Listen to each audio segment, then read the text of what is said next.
I'd like to welcome you back to our final session. Our first speaker this afternoon is Valerie Fraser, Professor of Art History at the University of Essex, where she specializes in the art and architecture of Latin America and Spain. She is director of the Essex Collection of Art from Latin America, Escala, and has won a number of major awards from the Arts and Humanities Research Council, including funding for a fully illustrated online catalog of the Escala. She is currently overseeing a 3-year research project started in 2008 called Meeting Margins, Transnational Art in Latin America and Europe, 1950 to 1978, which is in collaboration with the University of the Arts London and which investigates artistic relations between Europe and Latin America in the post-war period. Please welcome Dr. Fraser.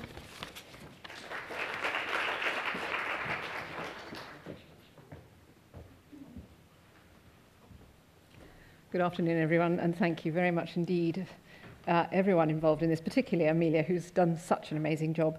But also, I think I want to say a word of thanks for the special funding to bring young scholars to this. I think that's an extremely valuable thing, and I think that Tara should be congratulated on that particular endeavour. This paper is part of a much bigger research project, as Amelia said, that's concerned with encuentros between Latin America and Europe in the post-war decades, and for which my own focus today, at least, is Chile.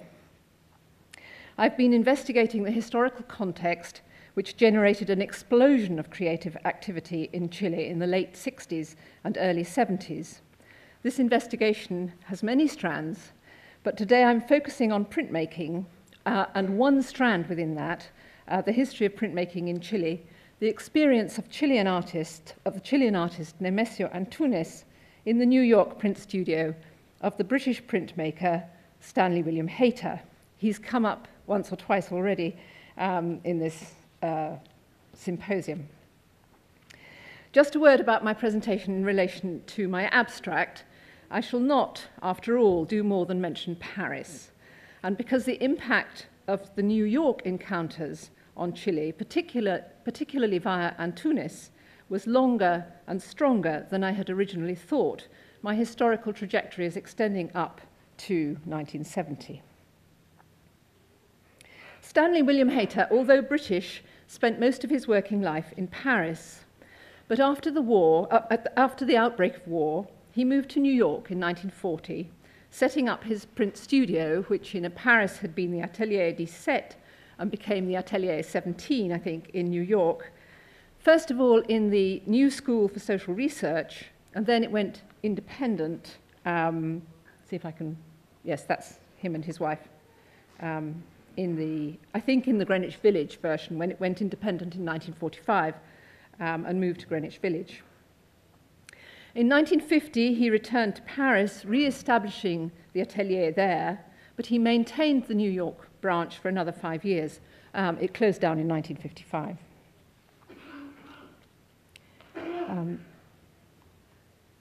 That's the Greenwich Village one.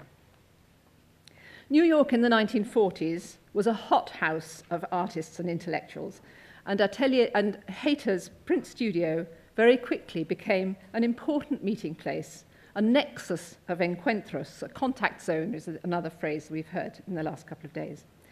Those who worked there included exiles from Europe, particularly surrealists, including André Masson, Yves Tanguy, Miro, Dali, Chagall, Le Corbusier, the list goes on, and artists from the Americas, including Wilfredo Lam, Rufino Tamayo, Alexander Calder, and among the younger generation, importantly, Pollock, and people like Motherwell, Rothko, de Kooning. I have to tell everybody to go and see the de Kooning show in the moment. It's just fabulous. And Fred Becker, I just found this rather nice quality, I hope it looks to you reasonably good quality, illustration of a work that he did that was included in an exhibition in 1949 in New York, that he did in the Hayter studio. The Chileans that worked in Hayter's studio in New York included Roberto Mata, Enrique Sañartu, Carlos Fas, and my focus today, Nemesio Antunes. Apart from the up-to-date equipment, which was obviously important, the main attraction of the studio was the ethos.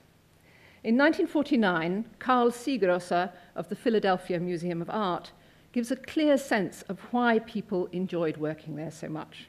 And I'm quoting, "There is no doubt that Studio 17 has impressed itself on the graphic idiom of our time. Its members are filled with a crusading zeal to gain new adherents to their cause, to win new pupils and new patrons, to capture the youth of the world. What is impossible for one can be accomplished by many. They help one another, they share their technical discoveries, and they vie with each other in inventiveness and manipulative ingenuity. They share also a more or less common outlook on the problem of creative expression. Untrammeled by literal representation, they seek to explore the human subconscious and to render concrete the myths and intangibles of modern life. Hayter is at the core of this whole enterprise. To it he has given generously of his enthusiasm, his time, and his counsel." Siegrosser, in this quotation, identifies several characteristics of the studio: its commitment to collaborative research and investigation of new techniques and processes, its encouragement of young artists, and the loosely surrealist approach with shared interests in automatism and the subconscious. This is a Hayter, cinq personnages that he did in New York. And what I think is implied in his reference to the studio's crusading zeal, its desire to win new adherents, is that Hayter believed passionately that the print medium offered a path to the democratization of art and looked forward to a time when, and this is Hayter, we may be able to circulate prints at very low cost in enormous editions. Roberto Matta is perhaps the best known of the Chileans, or certainly the best known of the Chileans, who worked with Hayter in his New York studio. This was the first time that Matta experimented with the print medium, and he produced his first etchings there in 1944, when the atelier was located in the New School for Social Research. He produced a set of 10 prints of dramatic scenes of sex and violence entitled, wittily, The New School. And I think, this was a new school for all sorts of things, I think. It may have been through Matta that Nemesio Antunes began working in the Atelier 17 in 1945. Antunes had arrived in New York in 1943 on a Fulbright scholarship to study at Columbia. And like Matta, he only took printmaking seriously when he joined Hayter's studio.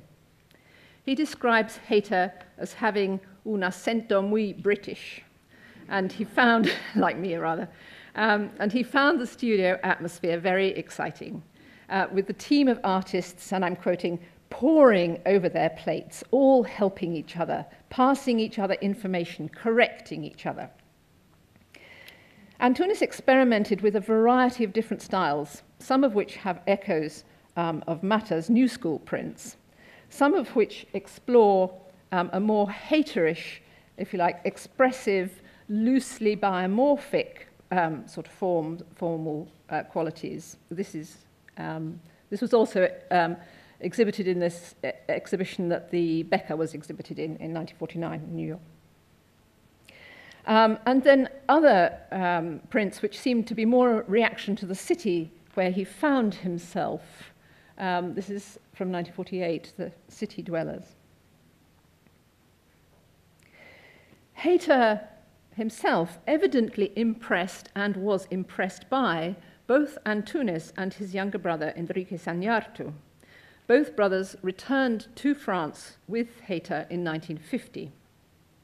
Zañartu was to settle there, but in 1953, Antunes, partly in response to discussions with Neruda about the importance of taking back to your country what you have learnt from elsewhere, Antunes decided to return to Chile.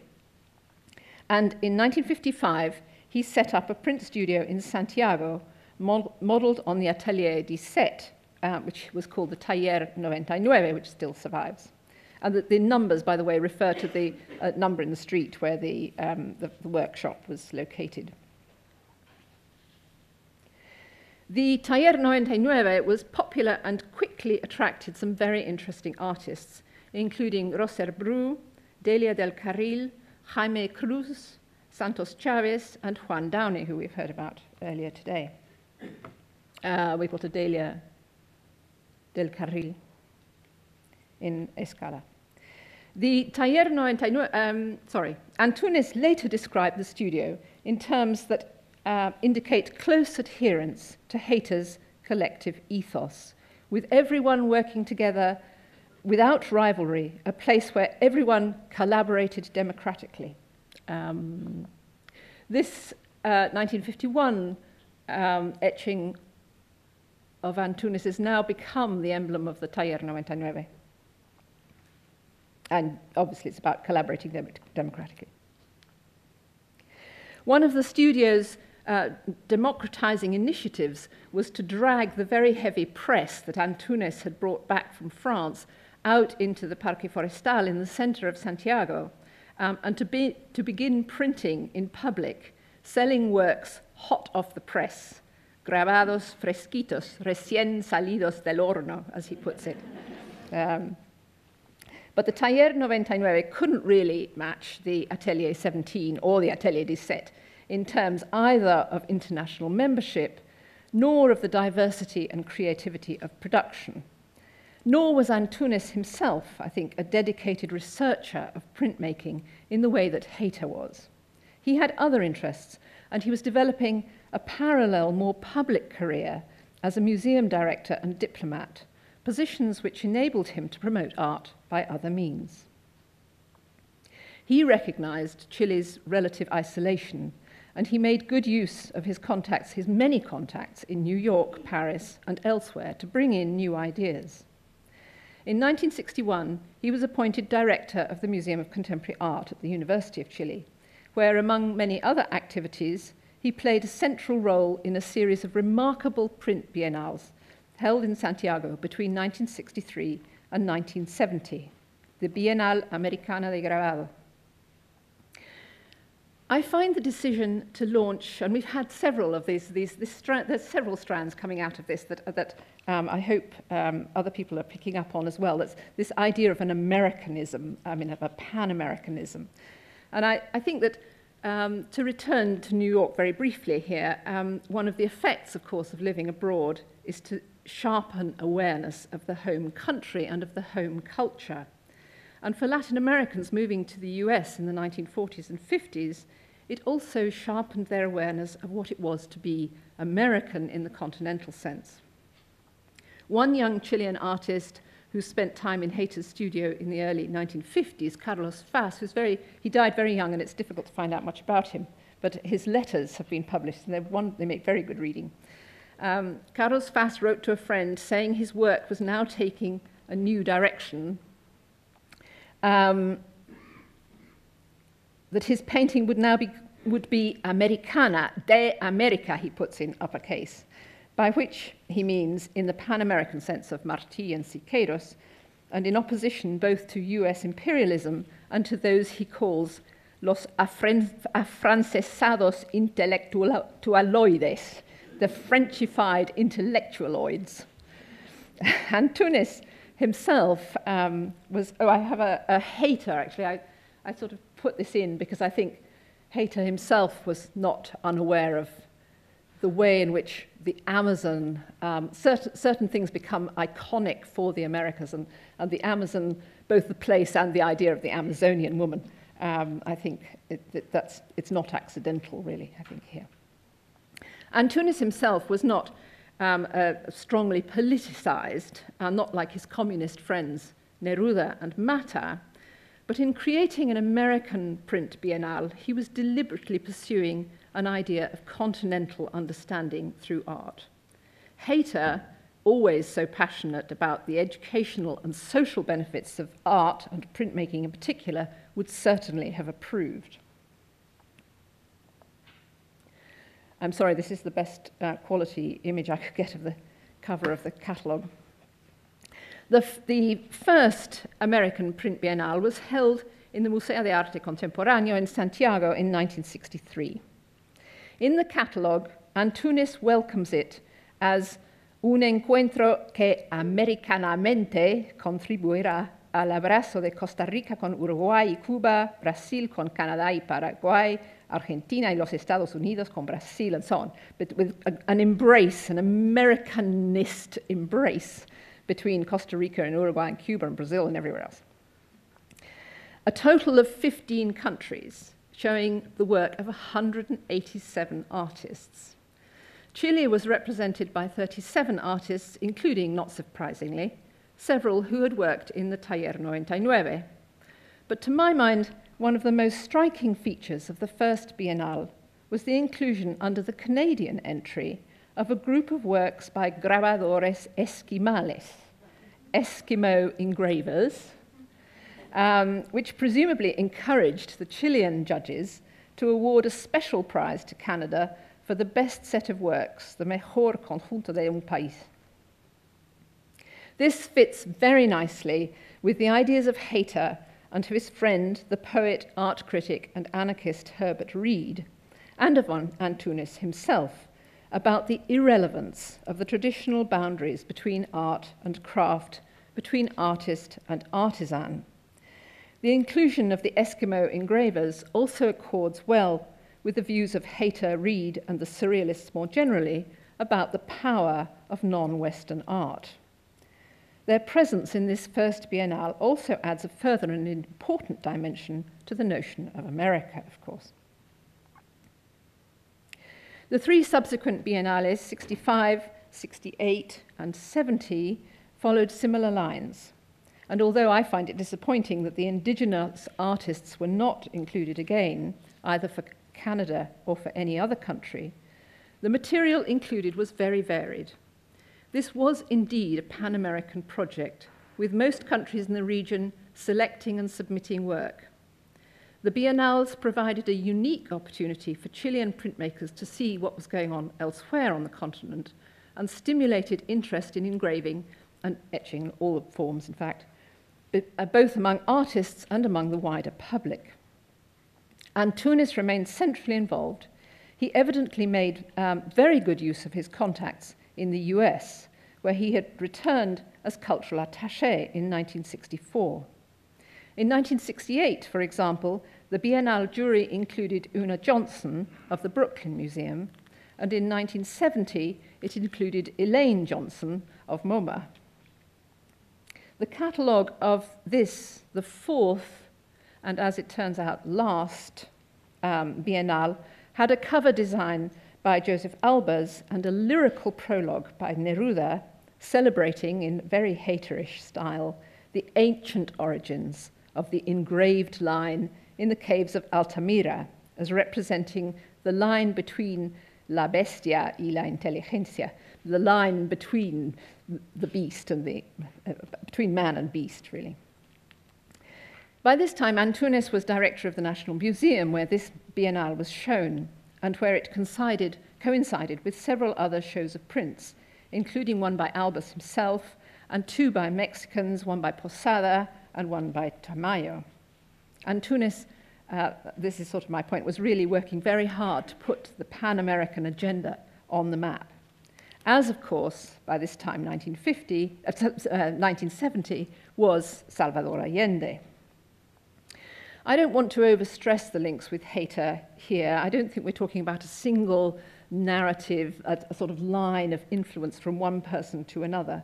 I think the general spirit of collective endeavor, which was so much a part of the Atelier 17, was one element of a wider belief in the possibilities of art as a lubricant of social change during the middle decades of the 20th century.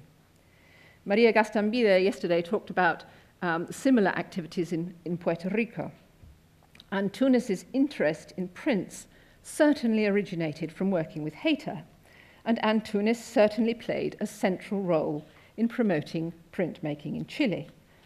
But as the many contributions to the Santiago Biennales indicate, it was popular in most other countries too.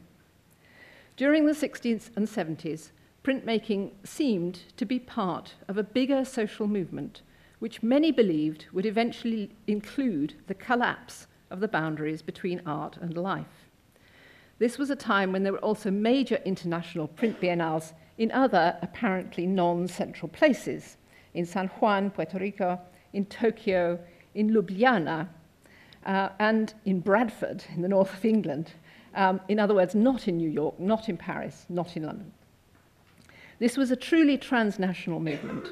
Hayter and Tunis and many others believed in the importance of collective engagement in the creative process, in building links between diverse elements to produce something new: ink, metal, paper, artist, technician, public, perhaps worker, intellectual, political activist. And for a couple of decades, it did look as if prints, like socialism, might be changing the world for the better. In Chile, at least, the belief ended in 1973 in flames. This is Antunes's response of La Moneda Ardiendo. Sometimes it's called La Moneda Ardiendo, the burning of the Palace of La Moneda in Santiago. And the plate, the stone was broken in the 1980s, and he took this as a sort of symbol, and he went on printing from the broken stone. So thank you very much.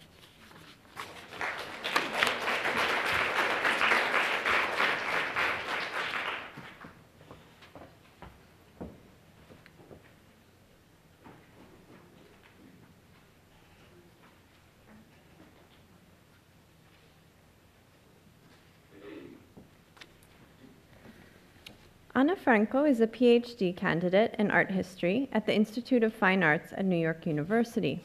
In 2004, she received an M.Lit in art history from the University of St. Andrews. And in 2003, she received an M.A. in philosophy from the Universidad Nacional de Colombia. She was awarded a Fulbright scholarship in 2006.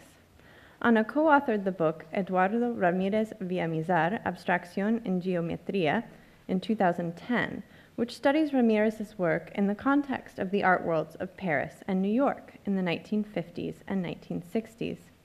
She is currently finishing her PhD dissertation, entitled The Rise of Modernism in Colombia, Internationalism and Geometric Abstraction in the Work of Edgar Negret and Eduardo Ramírez Villamizar, 1950 to 1975. Please welcome Ana.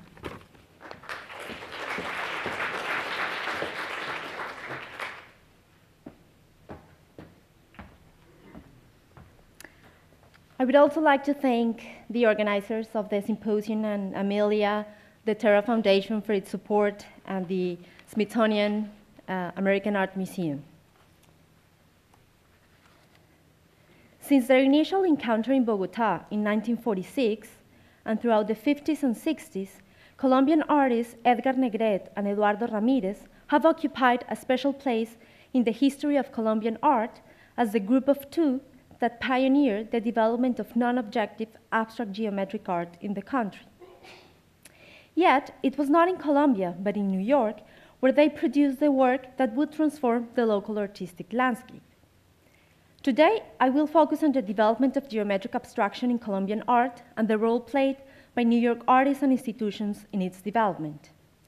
More specifically, I will examine Negret's magic machines and the series of sculptures, Magic Machines, and Ramírez's wide reliefs in an attempt to understand how these works were informed by the Colombian's dialogue with contemporary American artists and the extent to which this transnational dialogue informed the reception of their work in New York and Bogotá.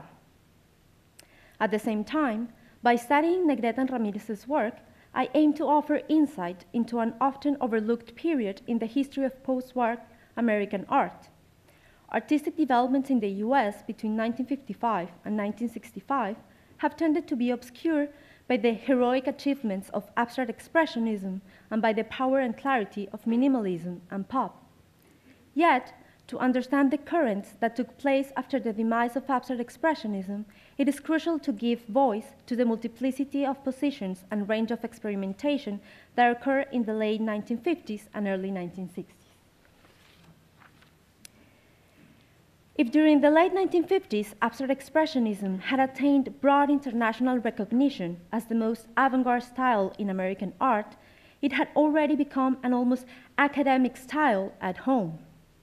The most advanced directions in American art during the late 50s and early 60s moved away from the highly subjective abstractions of the New York School painters. Against the hot, gestural drippings and autographic brushstrokes of artists such as Jackson Pollock or Willem de Kooning, the younger generation of artists preferred a cool, depersonalized approach to abstraction as seen in the work of Ellsworth Kelly, Kenneth Nolan, Frank Stella, or Myron Stout. These artists shared a preference for lucid and clear design, hard-edged, typically geometric shapes, and a restricted color palette often limited to uniform primary colors or monochromes. Unlike later minimalists, however, these artists were still connected to abstract expressionism and believed that abstraction carried some expressive content. The simplified compositions of Nolan or Kelly's paintings, for example, was closely related to the color-filled paintings of Mark Rothko and Barnett Newman, for whom abstraction conveyed transcendental meaning.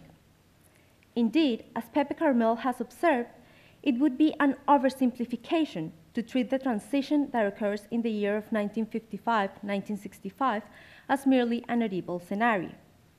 Rather, the cool abstractionists of the late 50s and early 60s developed a kind of personal sensibility in tandem with a seemingly impersonal geometry, which was allusive rather than expressionist, understated rather than declarative. During their time in New York, Negrete and Ramirez's artistic community centered around a group of American artists who moved toward the new cool approach to abstraction. The group, informally known as the Cohen-Sleep Artists, since all of them had studios in this area in South Manhattan, included Ellsworth Kelly and Jan Jungermann, whom they had met in Paris in the early 1950s. And perhaps I should mention here, in connection to Mary Kay O'Hare's discussion this morning on the transnational encounters in Paris, that both Negrete and Ramirez lived in Paris before arriving in New York in the mid-1950s, and they frequented the same circle of artists that Otero and Kelly belonged to. They were very close at the time. So back to New York, then Ramirez and Negrete were very close to Kelly and Jungermann, as well as Robert Indiana and Angus Martin. Another important figure in Negrete and Ramirez's creative process in New York was the sculptor Louise Nevelson, who became a mentor for the younger artists. Despite stylistic differences, the aesthetic cross-fertilization among members of this informal community is evident in their works. All of them sought to distance themselves from the dominant style of abstract expressionism, preferring more restrained and ordered compositions. Significantly, during the late 1950s and early 60s, these artists participated in several exhibitions together, and their works were interpreted as prime examples of the new approach to abstract art. Negrete lived in New York between 1955 and 1963. There, he produced the Magic Machines as an homage to the city and its dazzling dance of neon lights, traffic signs, ships, and subway trains. The series was also the result of the artist's involvement with the New York Art Ball. Whereas the mechanical dimension of the sculptures parallels the artistic practices of cool abstractionists of the late 50s, the magical dimension of the series connects them to the aesthetic ideals of the 1940s abstract expressionists. The seemingly detached and impersonal approach to abstraction is immediately apparent in Negrete's adoption of industrial material and techniques and the lusterless quality of the paints he used for his sculptures. For the Magic Machines, Negrete cut and folded aluminum sheets in geometric shapes, assembled these pieces through clearly visible nuts and bolts, and painted them with matte primary colors. Thus, although Negrete's medium is certainly different from that of the Cohen-Sleep painters, the geometric language and restricted palette of the series parallels the use of the same elements in the works of Kelly and Jungermann. Magic Machine number 14, for example, consists of a vertical aluminum pedestal to which a complex structure of planar, hard-edged shapes is horizontally attached. The use of flat, uniform colors, the lack of surface incident, and the controlled approach to composition of these artists was symptomatic of a different approach to abstraction. Negret's cultural approach, on the other hand, bears a close relation to that of Nevelson. Though the material and assemblage techniques of the two artists is different, both of them used a constructive language. The American sculptor's signature stack walls are made out of wooden pieces cut in hard-edged shapes, painted in matte monochrome colors, and joined together with nails, glue, and other materials. Similarly, Negret's sculptures consist of various parts of painted aluminum sheet that are cut and joined together with nuts and bolts. Their constructions reveal a preference for order and structure, which set them apart from the spontaneous, often chaotic approach of the previous generation of artists. Negret and Nevelson, however, shared a belief in the magical powers of art, which connected them to the aesthetic ideals of abstract expressionism. Their work embodied a reconciliation between a cool and ordered approach to abstraction and one emphasizing magic, myth, and spirituality. As in the case of Nevelson's work, the magical dimension of Negret's sculptures derived from his interest in so-called primitive art, more specifically in Navajo and Pueblo ritual artifacts. This interest echoed the way in which Native American art had inspired some members of the previous generation of abstract expressionists, such as Pollock, Rothko, or Newman, who thought it was necessary to re-establish a special kinship between primitive and modern man. For Negret, re-establishing this kinship was a matter of recognizing the magical aspects of the technological world. The magic machines were precisely meant to accomplish this. According to Negret, the machine was not the product of a rational mind, but rather a miracle that modern men didn't recognize as such. As he explained, quote, "I still see the machine like a primitive man. I still see the world with primitive eyes. I'm not interested in technology as a functional thing. I see it like that, like a miracle." Between 1956 and 1964, Ramirez moved back and forth between New York and Bogotá. Unlike Negret's magic machines, his works of the period are also symptomatic of New York's artist rejection of abstract expressionism.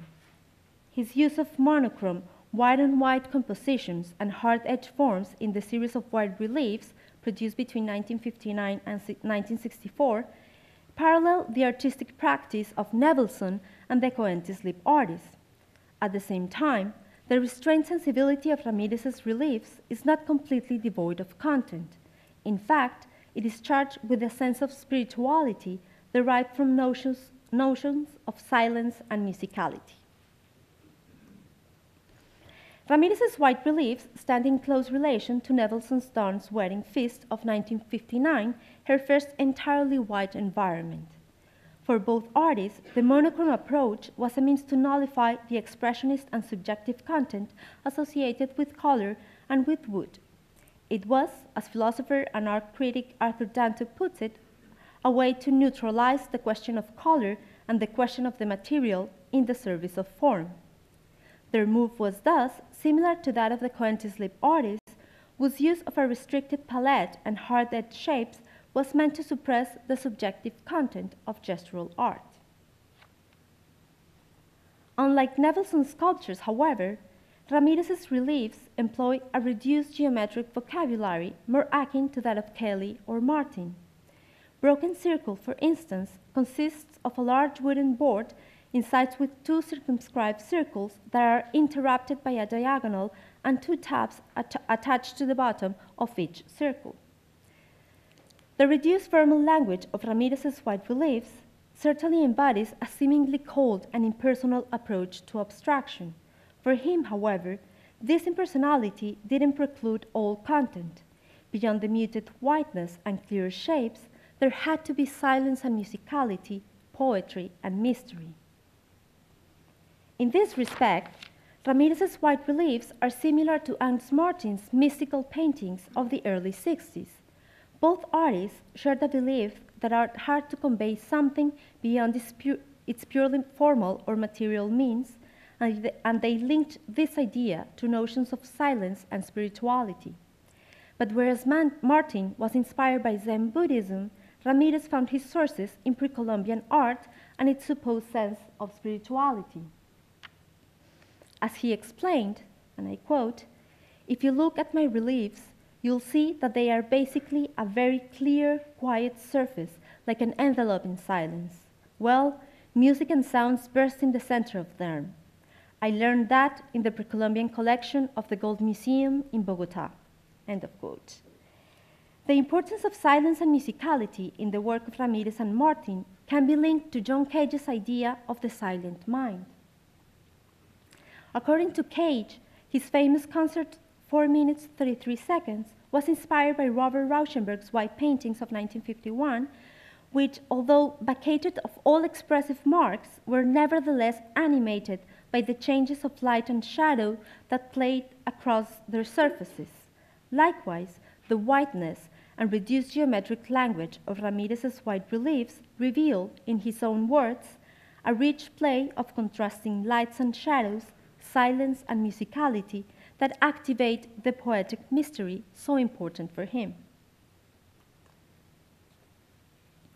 During the early 1960s, several exhibitions in New York signaled the advent of the new approach to abstraction exemplified in Negret's magic machines and Ramirez's white reliefs. Increasingly, this new approach was described as a reaction against abstract expressionist art, and it was identified as belonging to a classical tradition. Negret and Ramirez's work was interpreted by New York critics and curators precisely in these terms. In February 1960, for instance, the David Herbert Gallery organized the exhibition Modern Classicism, which included Negret and Ramirez, along with American artists such as Joseph Albers, Alexander Calder, Kelly, Nevelson, and Leon Smith.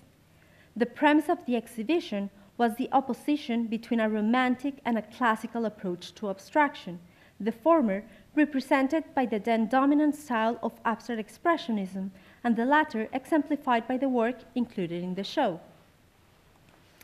Stuart Preston's review for the New York Times replicated the antagonism between classicists and romanticists and reproduced Ramirez's large white relief as a prime example of the new classical art, an art, in Preston's words, of simplicity, clarity, balance, and repose. Purism, which opened at the same gallery in October of 1961, involved a similar roster of artists.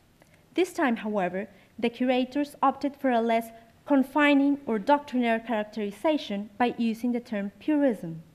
For the exhibition, Negret and Ramirez were considered not as Colombian artists living in New York, but rather as U.S. American artists, revealing the extent to which they were seen as active participants in the construction of the new sensibility of American art in the early 1960s.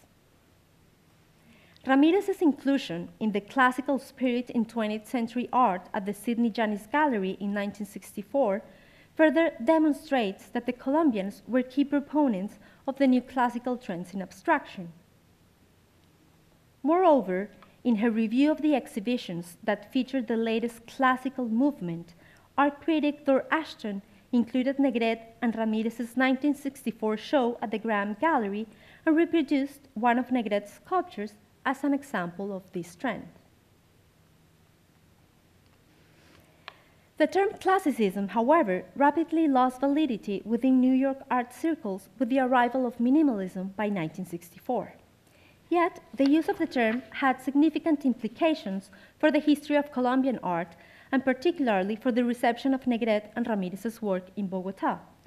Based on the catalogs and reviews that the artists sent them from New York, local critics quickly adopted the labels of purism and neoclassicism to describe their works. In this respect, the critical reception of Negret and Ramirez in Bogotá was determined by their inclusion in international artistic developments, specifically in the battle against abstract expressionism.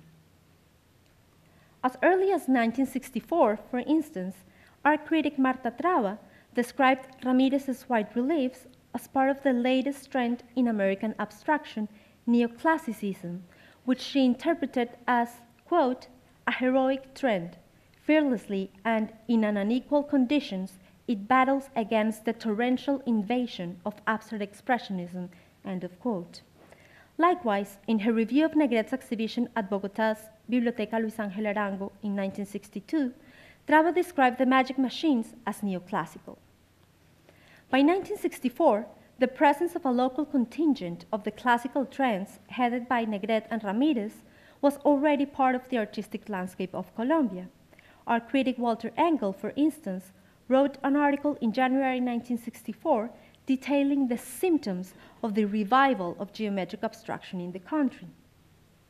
Significantly, in March 1964, Negret and Ramirez organized an exhibition in Bogotá that echoed the New York shows in which they had participated.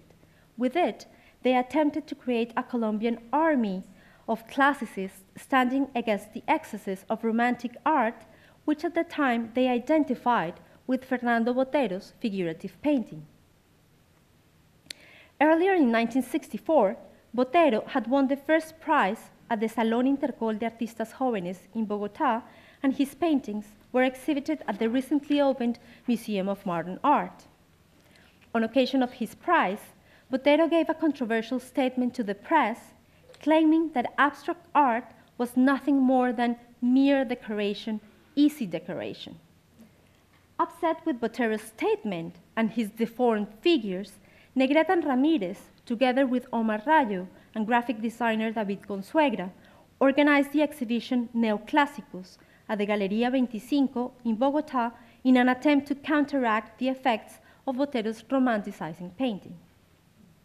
The exhibition thus paralleled the battle that had taken place years earlier in New York. In the local context, however, the offensive was not directed towards gestural expressionist abstraction, but rather toward current development in painting within the country.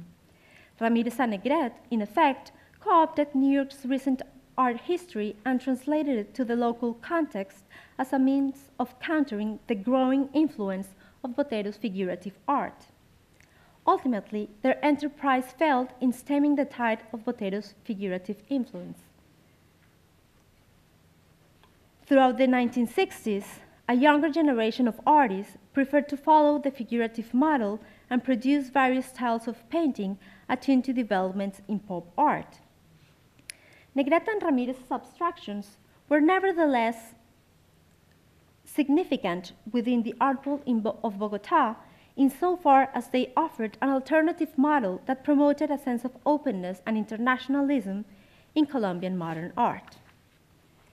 To conclude, the study of Negret and Ramirez's art of the 50s and 60s reveals a significant nexus between New York and Bogotá and how this exchange registered in the art world of both cities. It reveals the extent to which New York-based artists, critics, and institutions helped shape the birth of abstraction in Colombia. Negret and Ramirez's work thus elucidates the transnational processes underpinning the rise of modernism in Colombian art. At the same time, it offers a more nuanced vision of a transitional period in the history of post-war American art, which has often been overlooked in teleological narratives of modernism that lead from abstract expressionism directly to minimalism and pop art. Thank you very much.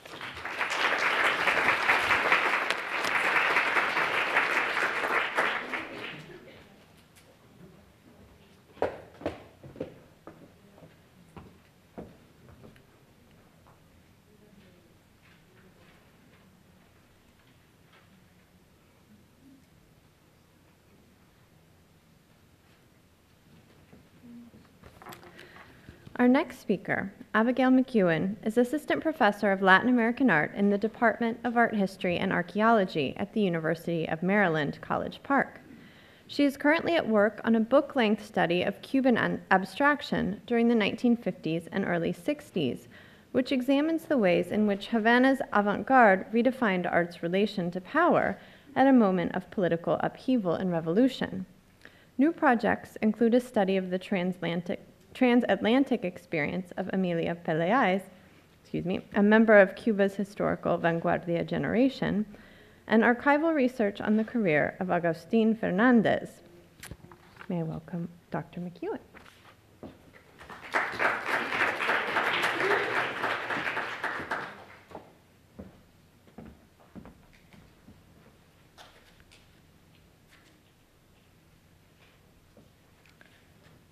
In 1953, the young Cuban artist Guido Llinas published a glowing report from a recent trip to New York in Inventario, one of a handful of new, modern-minded arts magazines just beginning to appear in 1950s Havana.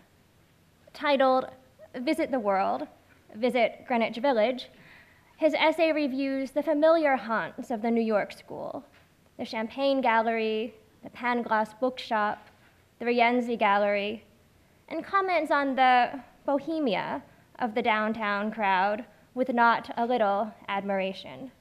I quote, "Some may think that the New York School are European imports, spirited away from Paris and planted in the heart of New York," Llinas concludes.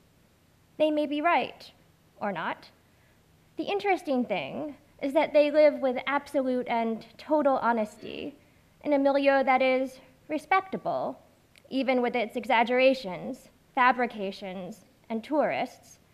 And even from the margins of the world and of their peers, they embody that motto of Yankee happiness: live and let live.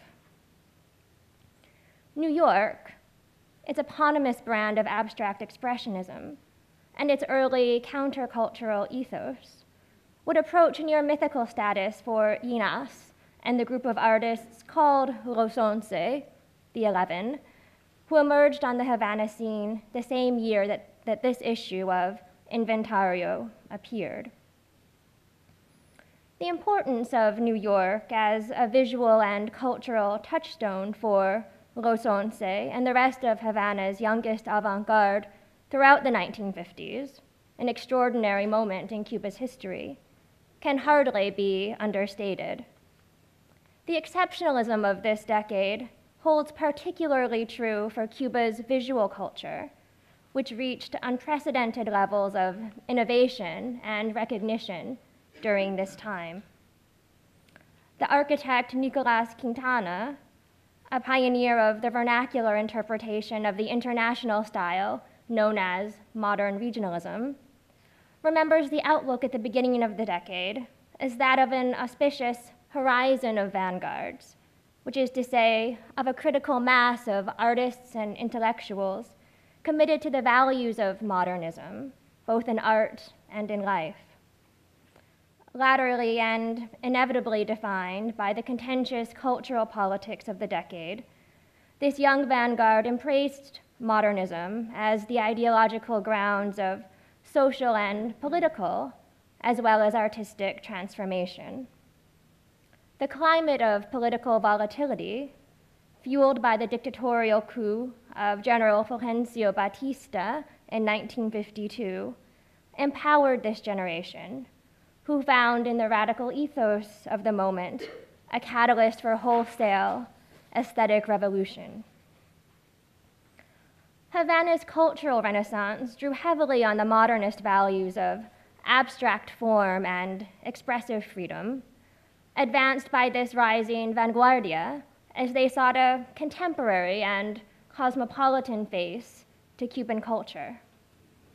During this period, in which Cuba at times envisioned itself as the future New York of the Caribbean, its youngest generation of artists sought international purchase, adopting the lingua franca of abstraction and assiduously propagating their work abroad.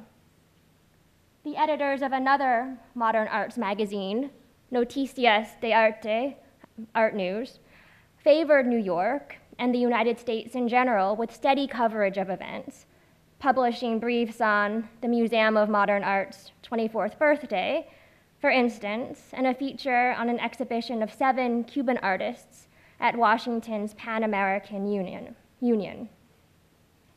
Even Alfred Barr's famous flowchart of modern art's evolution was adapted to Cuba's historical avant-garde, as seen here in a chart titled "The Historical Diagram of the Visual Arts in Cuba," displayed in the vestibule of Havana's National Art Museum, the Palacio de Bellas Artes, which opened in 1955. Mapping the interrelated evolution of painting and sculpture in chronological fashion, the chart takes its cue from the historicist linearity of Barr's original and reflects the continuing influence of the formalist model, and no less of its American extraction. The development of abstraction in Cuba spanned the decade of the 1950s, conceptually bridging and defining cultural politics from the dictatorial coup of 1952 to the socialist revolution in 1959. As both a visual form and an ideological platform, abstraction attracted a left-wing intelligentsia seeking, on the one hand, a non-referential idiom removed from the corrupt politics of dictatorship, and on the other, a more contemporary, international face to Cuban culture. Gestural abstraction was the predominant expression, as reflected in the work of Los Once, and the genesis of the group in 1953, and their visual and cultural orientations of abstract art are the subjects of my talk this afternoon. These artists represented the third and final gestation of Cuba's historical avant-garde, emphatically rejecting the tropicalismo that had characterized the art of preceding decades. They embraced the ethics of high modernism as a liberation from the past and as an expression of Cuba's new contemporaneity. I quote, "We decided we had to be up to date to discover a new vision of our country," the artist Raul Martinez explained years later of their mentality at the time. Quote, "We were tired of the palms and the fruits, of the idyllic vision. We decided we had to take a different direction. We had to look at this country, not at Europe. We decided to use North American abstraction as our form, because in Cuba there was no tradition. There was nothing to explore." Indeed, as the paradigm shifted in the post-war period from the School of Paris to the New York School, Cuban art would attain an unprecedented synchronism with the international avant-garde. Abstraction coalesced as a movement at the 1953 National Salon, which tentatively mapped the future of contemporary Cuban art around the axis of abstraction for the first time. Critical opinion was sharply divided, but what every review picked up on was the conflicted and indeterminate state of the contemporary scene. The middle-of-the-road position was taken by Salvador Bueno, who in the article on the screen asked, with regard to the abstract artists, "Where are these artists heading today? What obsolete past are they fighting against?" Joaquin Texidor, who would emerge as abstraction's staunchest defender, best captured the anxieties of abstraction in his review of the Salon, almost presciently asking, I quote, "Can it possibly be that everything that has been and is being done in this area of art is not valid and does not provide the necessary stability for its historical affirmation? Will history find that the choruses of voices demanding realism and art for the good bourgeois taste were right? The fact is that it was abstract art that had the greatest number of representatives at this salon, and it was abstract art that suffered the calamity of an indecision for which the entire painting movement will have to pay dearly. Whatever the doubts Texidor voiced for abstraction at this early moment, the fallout from the Salon would appear, at least at first, remarkably positive for the most radical of the abstract artists. The exhibition, 11 Painters and Sculptors, has achieved near mythical status over the years as the christening of this youngest generation of Cuba's vanguardia. The scapegoats of the National Salon only 4 months earlier, the Onceños were invited to exhibit at La Rampa, a gallery in Havana's emerging Vedado neighborhood, under the consecrating auspices of the Ministry of Education. The work exhibited was not all abstract. Some of the group would never rid themselves entirely of the figure. And although the exhibition is recognized retrospectively as a watershed moment in the history of Cuban abstraction, the group united less around aesthetic than generational solidarity. The original 11 formed a heterogeneous group of varying talents, but the core members, who later exhibited as Los Cinco, the Five, consisted of the painters Llinás, Martinez, Hugo Consuegra, and Antonio Vidal, and the sculptor Tomás Oliva. The exhibition catalog illustrated one work by each of the 11, reproductions of which also appeared in the magazine Noticias de Arte, giving them wide circulation. Textidor was a natural choice to write the catalog's introduction, and the existential tenor of his text alludes to the constraints of the one-year-old Batista state. I quote, "This group of young painters and sculptors has taken up an eternal and impassioned struggle, one of finding meaning in the world, in life, and in the spirit, and above all, of expressing themselves with the freedom that art alone can offer, which allows them to be one with their time and with the future." Describing the exhibition as, above all, a powerful affirmation of the abstractionist trend, Textidor asked for a temporary stay of questions regarding technique and achievement, appealing instead to the artist's spirit of, quote, invention, adventure, and daring, in sum, of creation. His words had wide resonance. The Catalan critic Rafael Marquina cited them as, quote, the perfect synthesis of the transcendence and artistic validity to which the Onceños aspired. And Noticias de Arte praised the exhibition as, quote, one more page in this heroic history of modern art in Cuba, indeed, as the direct descendant of the vanguardia tradition begun by the generation of 1927. The first to explicitly pronounce Los Once the third generation of Cuba's historic avant-garde, the latter review conferred new authority to these artists, whose vaunted heroicism and historical moment were noted in nearly every review. To the degree that Los Once were accepted as the third movement of Cuba's vanguardia tradition, seen romantically in the 1950s as the embodiment of Republican ideals, they broke emphatically with that tradition through the self-conscious iconoclasm of their work.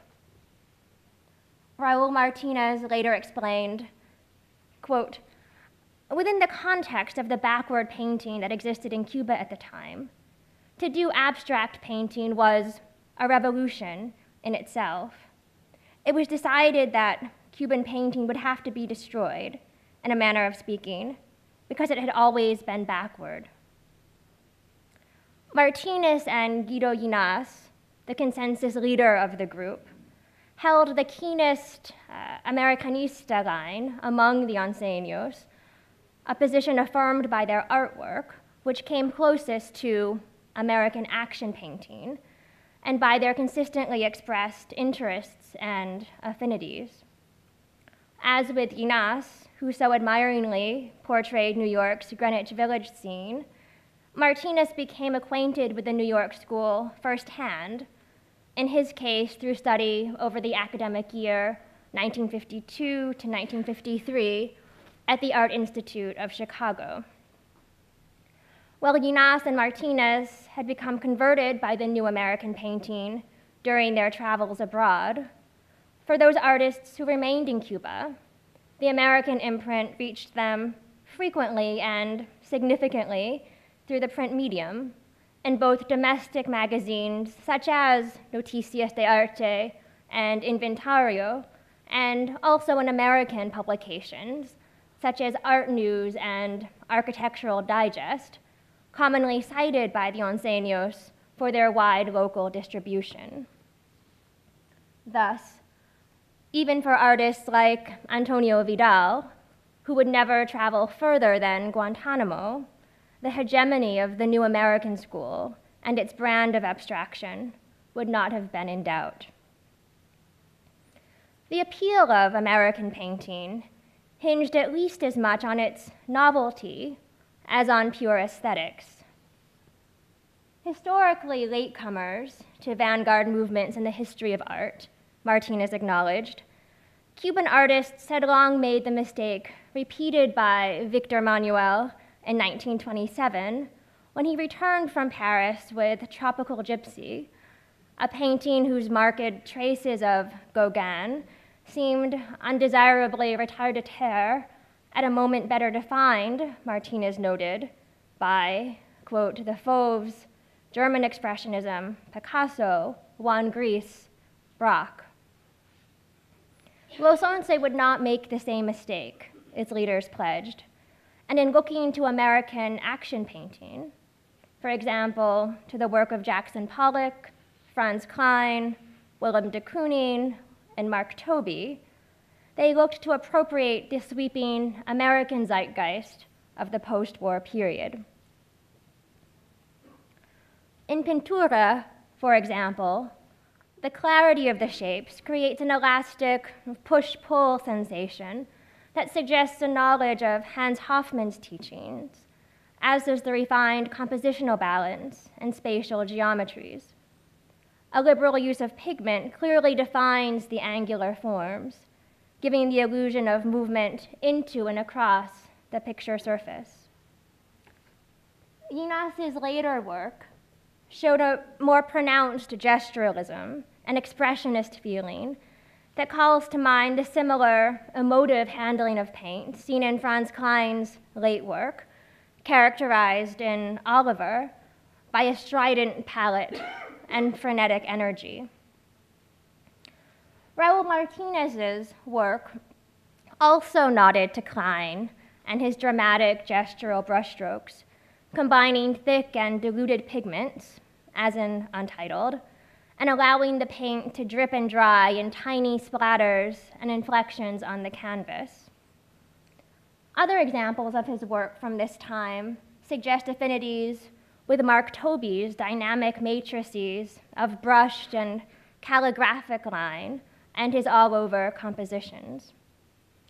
In works such as Black Painting, Martinez similarly builds the canvas surface through layers of paint, channeling the space into an intricate linear fabric that achieves a dramatic chiaroscuro effect from the combination of tonal brushstrokes and delicate lines.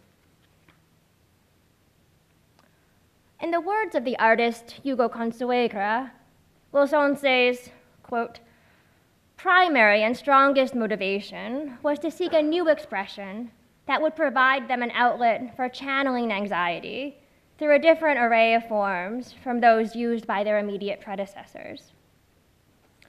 Like Martinez, dismissive of the palm tree tropicalismo of the generations of 1927 and 1938, Consuegra credited a trip to New York's Museum of Modern Art in 1948 as having, I quote, changed his pictorial concerns completely, and by the end of the year, he had produced what he considered his first definitive abstract paintings.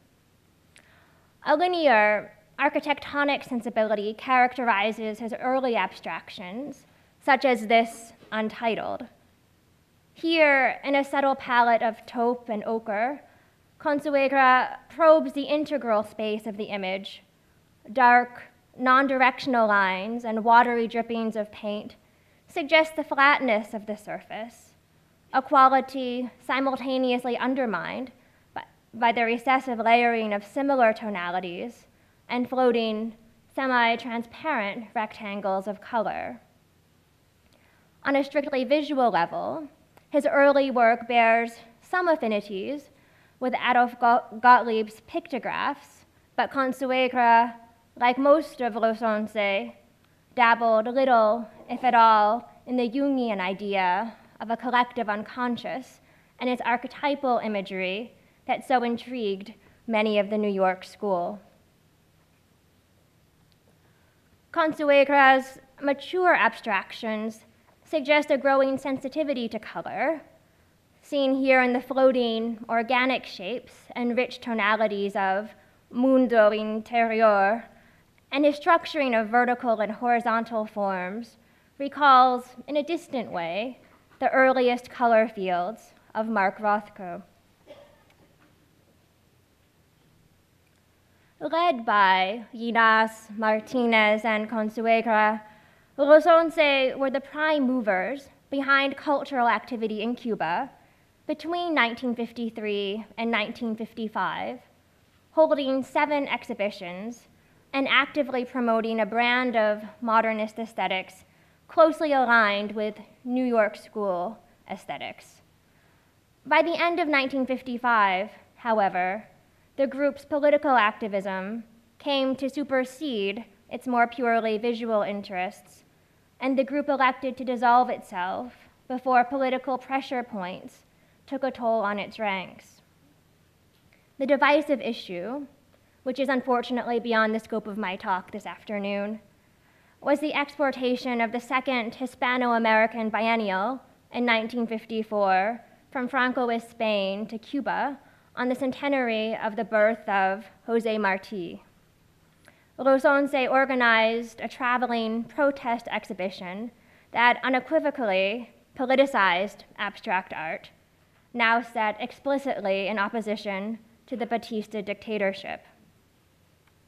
The turning point arrived when one of the onceños accepted a grant from the Batista government, splintering the group on ethical and ideological grounds. The breakup of Los Once did little to derail the development of abstraction, however, and over the next 4 years it gained critical momentum as an ideology in the practice of Llinás, Martinez, and Consuegra, who increasingly and outspokenly aligned the expressive freedoms of their work with freedoms of a more political and existential nature. Yet even as this remaining group gained international exposure and courted broader Americanista credentials, it bears mention that the social corollaries of widespread cultural Americanismo produced uneven results. State-sanctioned American gangsterismo replaced the homegrown kind as Cuba became a playground for both the mafiosos and the American middle class, a development that profoundly altered the complexion of Havana's cultural and entertainment scene. By the end of the decade, Los Once's once flaunted connections with the New York school had become a political vulnerability as questions turned back to aesthetics and the call sounded for an art of clear social commitment. In his review of the Watershed National Salon of 1959, the critic Manuel Diaz-Martinez decried what he deemed, I quote, the inescapable reality, the fact that there is no social painting in Cuba, that what predominates in Cuba is abstract painting without social concerns. Clearly, the tide had shifted, and what became certain in the immediate aftermath of the Salon were 2 things. First, that abstraction was incommensurate with a proto-communist ideology that demanded an art of social commitment. and second, that the historical project of the avant-garde, for whom the modernist cause had seemed a vehicle for liberal reform, was over.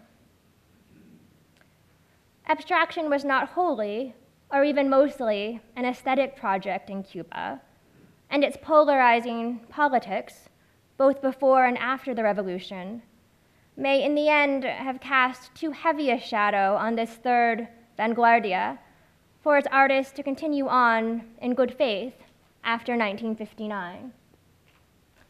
Those who did generally left Cuba to do it. For example, both Llinás and Consuegra, who created some of their most compelling and emotive paintings in the early 1960s.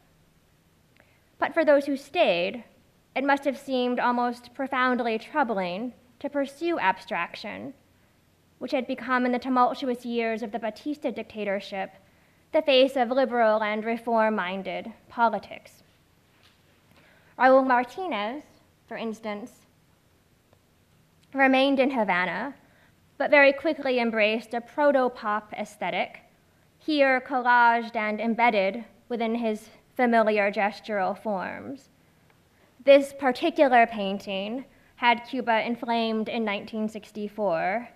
The burro, only ironically a champion, was understood at the time as a proxy for Castro, sometimes nicknamed the horse. With the suggestive pin the tail on the donkey imagery and the critical cutout images of clocks set to different times and of an exaggerated claim for Cuban ham, this picture marked the artist's dissenting voice, but one that was mostly silenced during the 60s and 70s on account of his homosexuality. In the end, the historical interest of this episode of abstraction lies mostly in the story of what its critical fortunes meant for a more expansive idea of modernism in Cuba. The horizon of possibility for what modern Cuban art could mean shifted tremendously in 30 years' time, from the first wave of modernism in 1927 to the generation of 1953.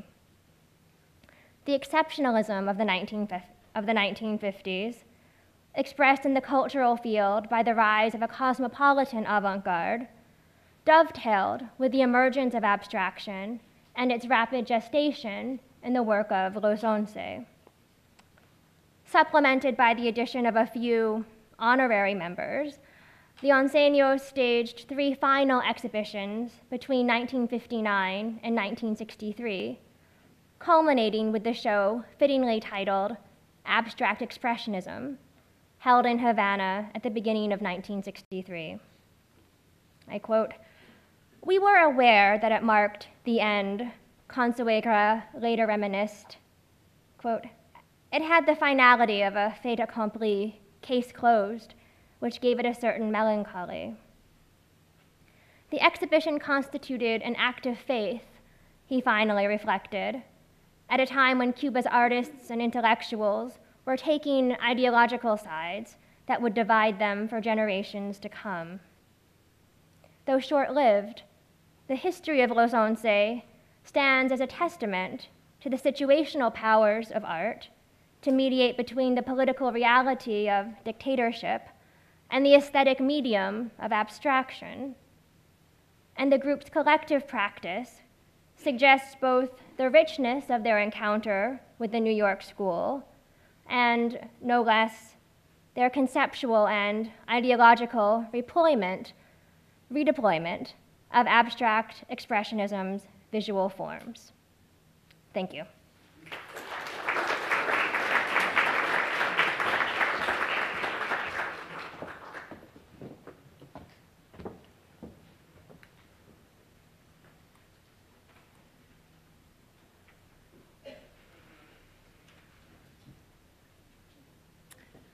Now we'll switch gears a little bit for our final speaker. This will be a bit more of a first-person presentation. Luis Camnitzer is an artist and emeritus professor of art at the State University of New York College at Old Westbury, where he taught from 1969 to 2000. Born in Lübeck, Germany, he was raised in Montevideo, Uruguay, and has lived and worked in New York since 1964. His work is in the permanent collections of MoMA, the Met, the Whitney, MFA Houston, and Malba, among others, and was recently exhibited at El Museo del Barrio as part of a traveling retrospective organized by Daros Latin America. And I just wanted to show a few of his images, including this from his Uruguayan torture series on which I wrote my thesis. In 2011, Camnitzer received the College Art Association's Frank Jewett Mather Award for his art criticism. He is a frequent contributor to Art Nexus and author of several acclaimed books, including New Art of Cuba and On Art, Artists, Latin America, and Other Utopias. Please welcome Professor Camnitzer.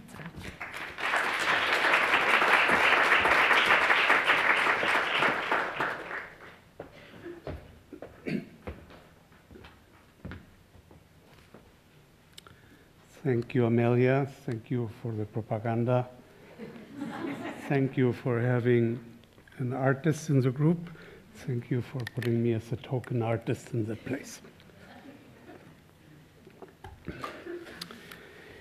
I will frame what follows in what may sound as irrelevant biographical chatter.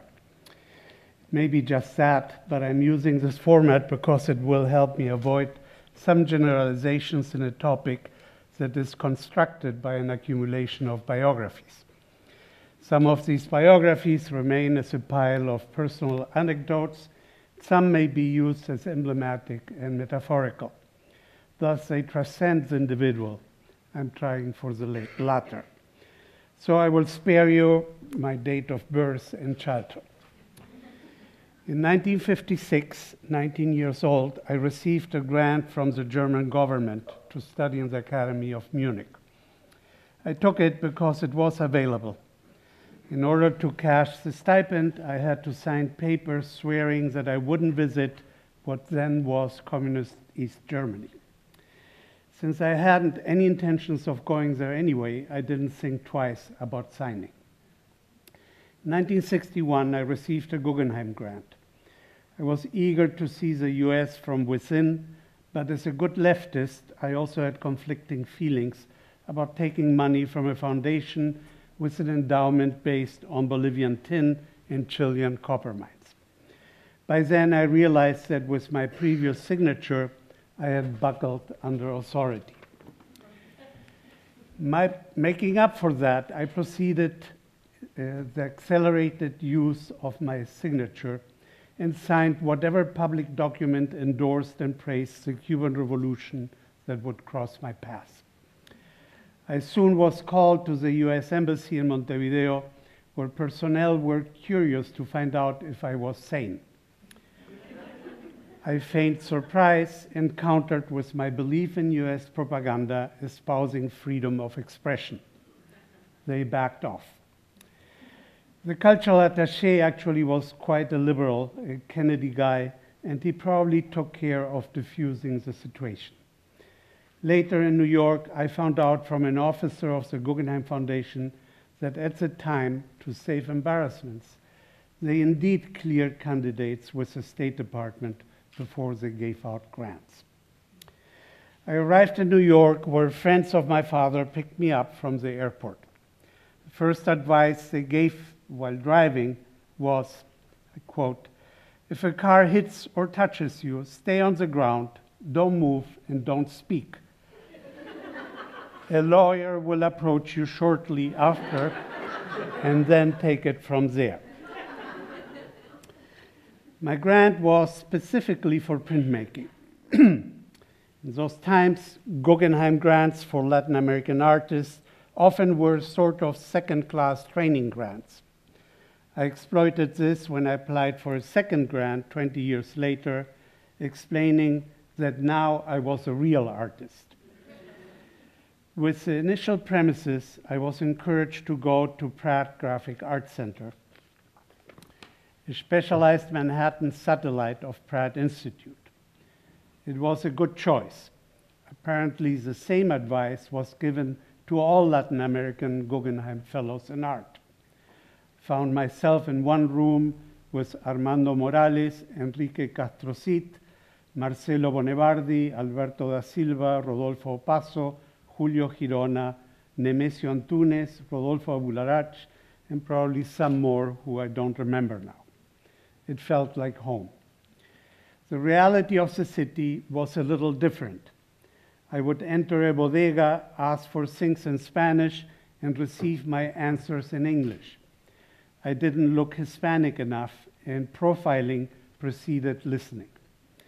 On the other hand, Luis Felipe Noé was mugged one night, and it was his cursing in Spanish that saved his life. While living was okay, showing one's work and conquering the US was not easy. There was a Galeria Sudamericana on 8th Street, a haven for all of us. Armando Segri, a Chilean saint who had been a United Press correspondent, invested his retirement money and time in us. Anybody coming from Latin America who did something that could be called art was welcome. After the advice received on my trip from the airport and my ensuing paranoia, I asked Segri for a contract document. He looked at me with sadness and nodded. His expression made me back off. I felt like I had stabbed him. The usage of the word America took some time to get used to. Probably not less weirdly, the US always had been North America for us. Mexico was a South American country misplaced on the map. And Canada, well, it just was Canada. But the usurpation of the word America was offensive, and that a museum like the Whitney would call itself of American art, and while limiting its interest to the US borders, sounded megalomaniacal, provincial, and bizarre. All these experiences set the stage for important questions. Among them, who am I as an artist, and what am I supposed to do?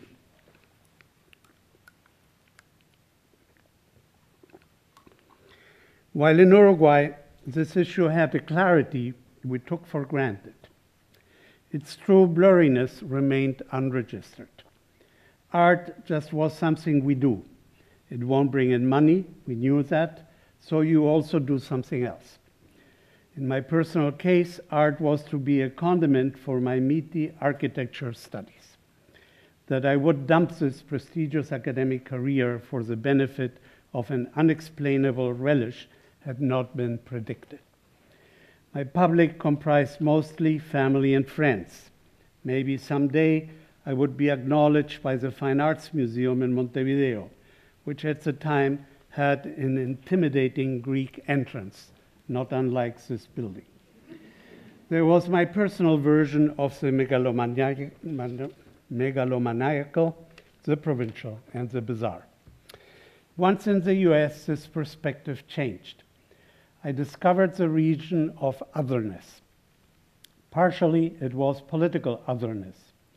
I was weird here because I did not believe that Cuba might nuke or invade the US.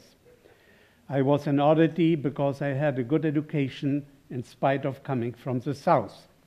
I was neurotic because I kept looking for coffee that tasted like coffee and consequently made what then were incomprehensible statements. The discovery of otherness forced some deeper thinking.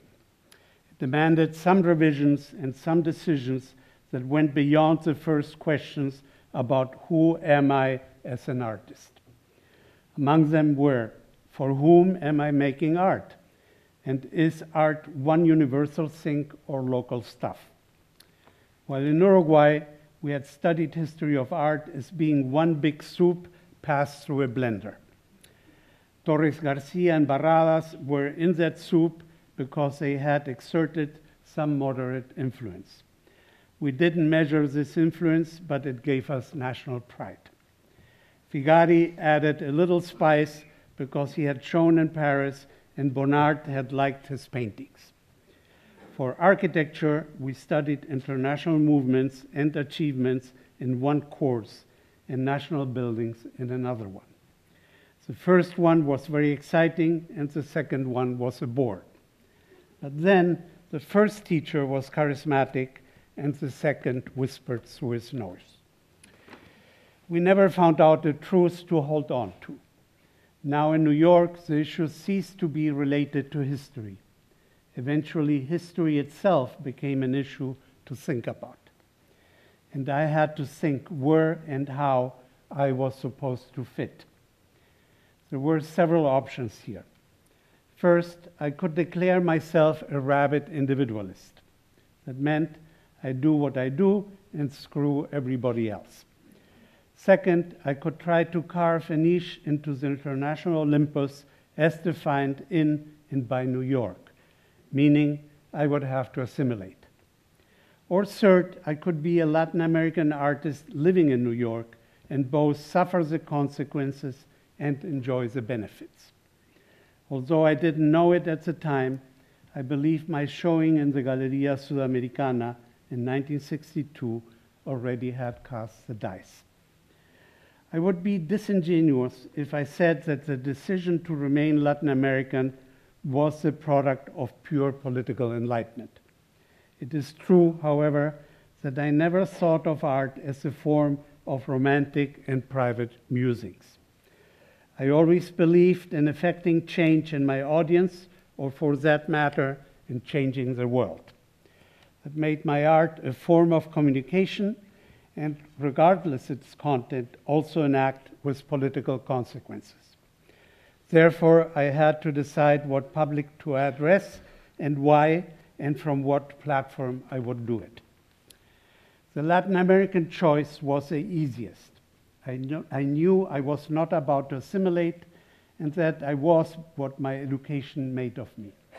So my platform would remain Latin American. At the time, I was still an expressionist, but one connected with Latin American neo-expressionism. The issue of what public to address was more complicated. I think that most of the Latin American artists on my wavelengths during the 60s dreamt with showing at Castelli Gallery. The colonial influence of the US was strong enough so that you would wish this affiliation, regardless being in New York or in your own country. It was an apolitical wish based purely on the search for personal fame and wealth. I don't think that anybody really thought that much about where that would place you or whom you were servicing with your art.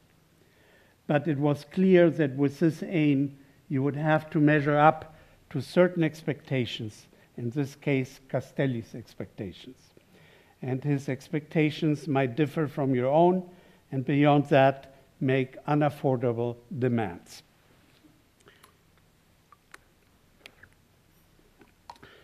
In 1966, I dumped Expressionism and started to work with descriptions of visual situations.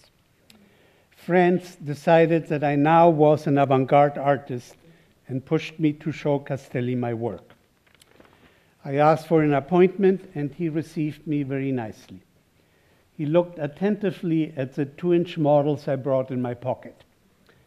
I wasn't thinking too clearly and envisioned these pieces to be blown up into big metal tombstones. I like them, he said, before the phone rang.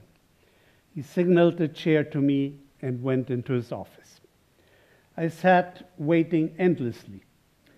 Ivan Karp, then the gallery director, muttered from his desk, "If you think he will come back, you're full of shit." But he said, I countered, yeah, he always does that. Come, show me. He ordered me. He looked at my hand with the things and said, "Very nice. Make them in full size and call me." I argued that I couldn't afford to make them, especially not if there was a risk of me being stuck with them. What if he didn't like them? Well, that's part of the game, he said. I left crushed. To protect myself, I decided, if he doesn't have the ability to imagine the final product, he is of no use to me. That was it. Fortunately, I never made them big. This was my first brush with the aesthetics and the psychology of the spectacle. Then I thought I'd lost. Took me a while to realize that I won. Different artists protected themselves in different ways. A friend, a Brazilian printmaker, commented very seriously, "The problem with Castelli is that he doesn't consider prints for his gallery." This reminded me of another friend who, with feigned pomposity, would announce to anybody who would listen, "This year I did not vacation in Nepal." No matter how we dealt with these issues, gallery accessibility was a reality check that put us into our place. Broadly, and sometimes by default, that place was Latin America. Some didn't accept it and continued their effort to assimilate into the mainstream. Others accepted it and worked accordingly. Both attitudes were problematic. Those trying to assimilate run into the danger of affectation, working in what we could describe as a second language with the attempt to disguise their accent. Or, if successful in becoming fluent, simply help enrich the culture of the new environment while forgetting the old one. In their country of origin, they still were loved because there they believed more in national prestige than in local contributions to culture. Yet there is still a third option, other artists who entered a hybrid mode, something I once called Spanglish art. Those who tried not to assimilate often kept their local traditions alive, even if these may have been outlived, and they often clung to corresponding formal devices or to literary content. In many cases, the attitudes were encouraged by market demand for exotic products. I will never forget the show called Art of the Fantastic, an exhibition that carefully and uncritically and offensively touched on all possible stereotypes. In other cases, artists tried to address the public left behind in the countries of origin, with nostalgia obscuring the fact that their lives had continued in different directions. I confess to this. Spanglish art became the common link between both groups of artists, defining a language that represented the neither here nor there, and was a new language for a place called Diaspora. With multiculturalism, the mainstream opened up somewhat to absorb some of this diasporic art and to refresh its own. Meanwhile, Latin American countries started to realize that traditional borders established by the nation-state system stopped matching community interests the way they used to. As a consequence, diasporic art is often seen as a cultural extension of the original nucleus. I like to see it as a form of reverse imperialism. With roughly 3.4 million inhabitants inside, Uruguay has about 500,000 citizens outside of its borders.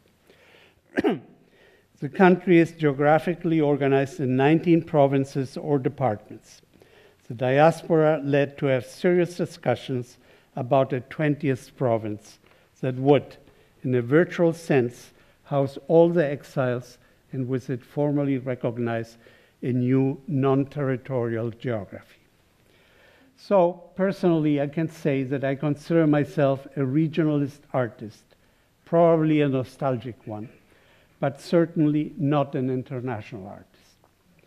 The concept of an international art stands for a hegemonic canon that dictates and informs the art of the world and eliminates or at least hampers local developments.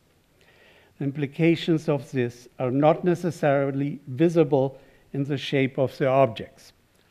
In 1966, I was concerned with the accuracy of description.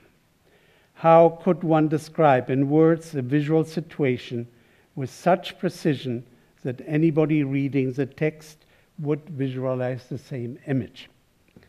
My basic example was a big gray cube, thinking of identifying some kind of archetype that might already exist in everybody's mind. Some months later, I saw a cover of Art News with Tony Smith's 1962 Die. My first and superficial reaction was, well, yes, to die.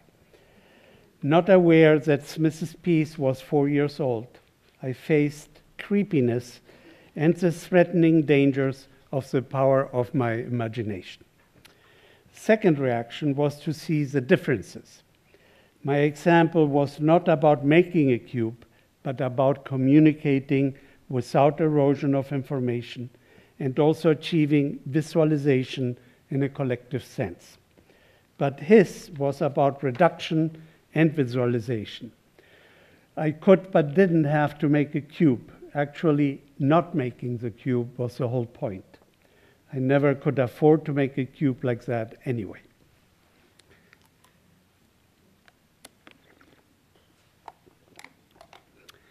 The distrust of spectacle and the assumption of poor economic conditions were a good mix for personal, political, and cultural conditions.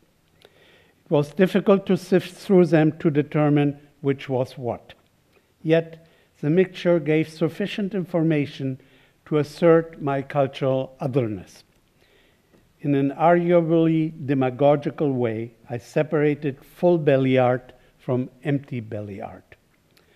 I can't really say that this otherness served me badly. I was always there to satisfy the Latin American artist quota whenever the exotic factor was not needed or required.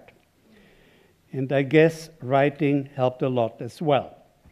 I always considered myself a Sunday writer, but more people read articles in magazines than they see work in one-person shows.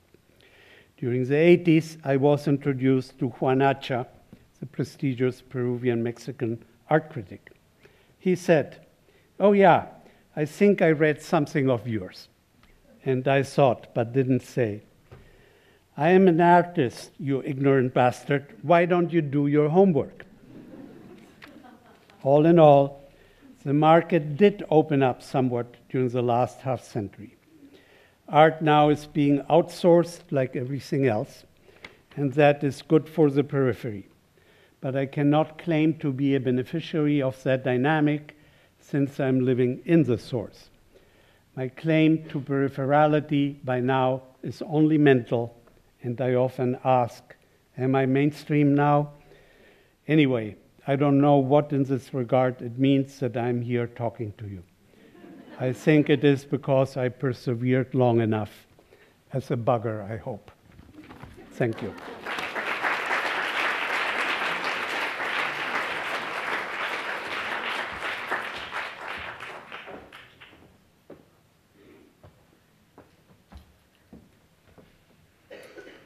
And now I'd like to welcome our discussant and the rest of all of today's speakers actually back on stage. Chon Noriega, who will be leading our discussion, is a professor in the UCLA Department of Film, Television, and Digital Media, director of the UCLA Chicano Studies Research Center, and adjunct curator at the Los Angeles County Museum of Art. He is the author of Shot in America, Television, the State, and the Rise of Chicano Cinema, published in 2000, and editor of 9 books dealing with Latino media, performance, and visual art. Current projects include A Ver, Revisioning Art History, a book series on Latino and Latina artists, and LA Chicano, 4 concurrent exhibitions opening in fall of 2011 that explore the history of Chicano art between 1945 and 1980. Now if we could bring up the house lights a little bit. Well, this is it, and I feel very honored, humbled, and a little intimidated by the task of, in some short time, summing up and engaging a discussion of 11 talks by 12 people, and following Luis Camnitzer. They're probably about equal.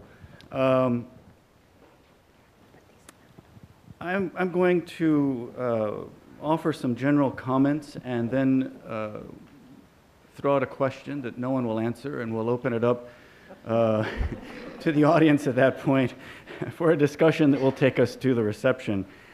And I'm going to begin by once again thanking the Terra Foundation and the Smithsonian for this wonderful forum and the ongoing series. I was fortunate to be able to participate in the first one several years ago.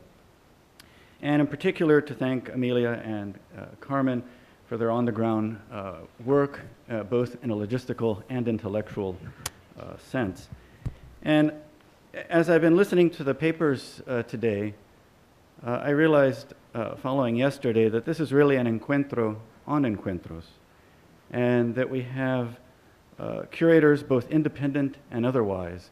I was thinking, if you're not an independent curator, are you a captured curator? We have artists, and we have a number of artists who've been in the audience as well, taking part in the conference, and then Ph.D. candidates, center and museum directors, and professors from North and South America, Europe, and New York City. That was a joke. Coming from Los Angeles, you know, we have a certain view of a few things.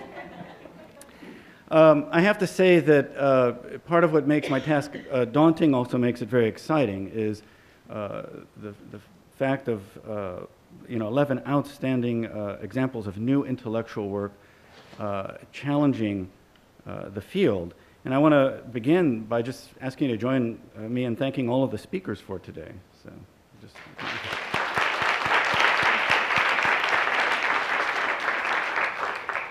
Now, with this conference series, we are seeing and hearing the intellectual building blocks of a new paradigm for the study of American art. Now, I think it's still too early to grasp that paradigm in its totality, but the talks indicate an iterative process across several tendencies, cohering loosely around the concept of encuentro. And I think that, yesterday we heard some of the kind of moorings of that in the Smithsonian and the Terra Foundation's missions, and in particular the goal of bringing international voices to bear on the question of American art, putting the US in a comparative framework, and cross-cultural dynamics, whether they are thematic, aesthetic, or social. As Carmen Ramos pointed out, this is really looking towards new conceptual models versus a more linear notion of influence or a more teleological approach of how everything ends at that same point, which is the work of art I have just placed up here. Another joke about the end of art. In the context of this, we've heard a number of key terms that I think can help orient this new direction and set of tendencies. Affinities, parallels, contact zones, participation, and then earlier today, fundamental connections. When I heard that, I thought, yes, that's kind of a key starting point. And in the focus today, I think what we've seen, rather than giving you a summary of each paper, to identify what I think some of the major foci have been. First is, as we heard with Mary Kate O'Hare's talk, exchanges that one can track in the work itself through the affinities between different artists. And I think as a starting point, it leads, as a kind of more of a new paradigm would, to questions that one might not otherwise ask because there is no apparent grounding within the existing paradigm for comparing these two works or two artists. The more predominant has been to look at intercultural exchanges, but intercultural exchanges that are two-way. To look at how not just one group is influenced by an exchange with another, but how both are actually impacted. And here we had Laura Roulette's talk, Abigail McEwen, Anna Franco, Alison McLean, Valerie Fraser, and others as well, but really focusing on this dynamic of a two-way exchange. The other is to focus on hemispheric travels and networks, whether Sarah Montross or Michael Whelan's talk, to kind of broaden that framework beyond two nations. And then, as was pointed out in our discussion earlier, to complicate the US-Latin American binary by bringing in both Europe and the indigenous, and as a way, again, of shifting the framework of what we're looking at. Also, a dynamic between various kind of factors, one being arts curriculum, and the other being the art itself, the production of the art, but also social movements and the state, and in particular, a current or prevailing or new regime, and the impact that these have had on the circulation of artists, but also on the production. In terms of methodology, what I've been intrigued by was that basically the approach has been to focus on case studies. And I think that that's, it's a very intriguing way, and I'll get to some points about the impact of that in a little bit. But out of that, in terms of kind of further refining the methodology, part of what I see that's very intriguing is to begin breaking down a boundary between what we identify as a kind of social or cultural history on the one hand, and then artwork that we talk about on the other, where there's a shift from a more of an empirical framework where the sources are taken at face value to a more inquisitive one, where one is marshaling a whole set of techniques by which you can break the work apart and begin to analyze it. And I think Ana Franco's talk showed some possible directions of that in terms of a focus on or an emphasis on reception, in the same way that I think one could with institutional documents as well. And as one begins to look into this history, to realize that some of the strategies that are being used in the visual analysis can also be brought into the historical framework. And given that we had this wonderful presentation at the end, I want to emphasize as well the role of the artist's statement, whether it's the manifesto, the interview, the article, in particular insofar as in this area, and looking at Latin American and Latino art, the artists have often been the curators, the critics, and the historians as well. And that is to really look at them in the same way you look at the artist's other work, which is that which gets called art. To understand it as a text that has multiple contexts, as a performative action, and to apply some of that same critical work that is being used to understand what is identified as their art to their discourse as well. I'm going to end in terms of a focus on the theory, and some of this resonates with what Luis Camnitzer was pointing out, which is, first of all, and I find it in a way refreshing in the discussion, but we might push it a little bit beyond that, which is a resisting of generalizing from the case studies, just allowing the case studies to build up so that there is enough material and enough contradictions at work that when one does move towards a generalizing, it is not going to be reductive. The other, and I think this resonates with some of the cultural theory emerging out of Latin America, which is an emphasis on multiple models, in the same way that one now speaks of multiple modernities, rather than just one framework. And I think that leads inevitably to a productive tension between what we could call the encuentro as a sign of the transnational, or at, say, another end, the international or cosmopolitan, and then the local. And again, not with the local meaning one thing, but understanding the local, the specific site of the encounter as potentially the space of the indigenous, the ethnic, the regional community, the nation, and all of these being very different concepts for identifying the significance of a particular place and time. In the end, it seems as though one of the major kind of theoretical thrusts that we see at work coheres around an emphasis on place. As I said, the idea of a place or a local place within multiple frameworks, but also of social networks. It was intriguing. I think Michael Wellen really visualized it most concretely, but in some ways all of the papers were doing this in terms of showing, as one would say in social network analysis, the ties and the nodes. And that as one begins to do that, a node, say, of New York City doesn't become less important, but exactly what it is doing as a node becomes clearer, and one can also begin to see that there are perhaps other spaces that are equally productive, although in very different ways. And what I really liked with both Michael Wellen's talk, but also the images that were shown with Teresa Burga or Alfred Barr, is the tendency on both the artistic side and the critical side to try to do that mapping, to try to in some ways visualize something that is not quite explainable within the existing historical paradigm. So, to conclude, what is at stake here is basically, as I mentioned earlier, a paradigm shift.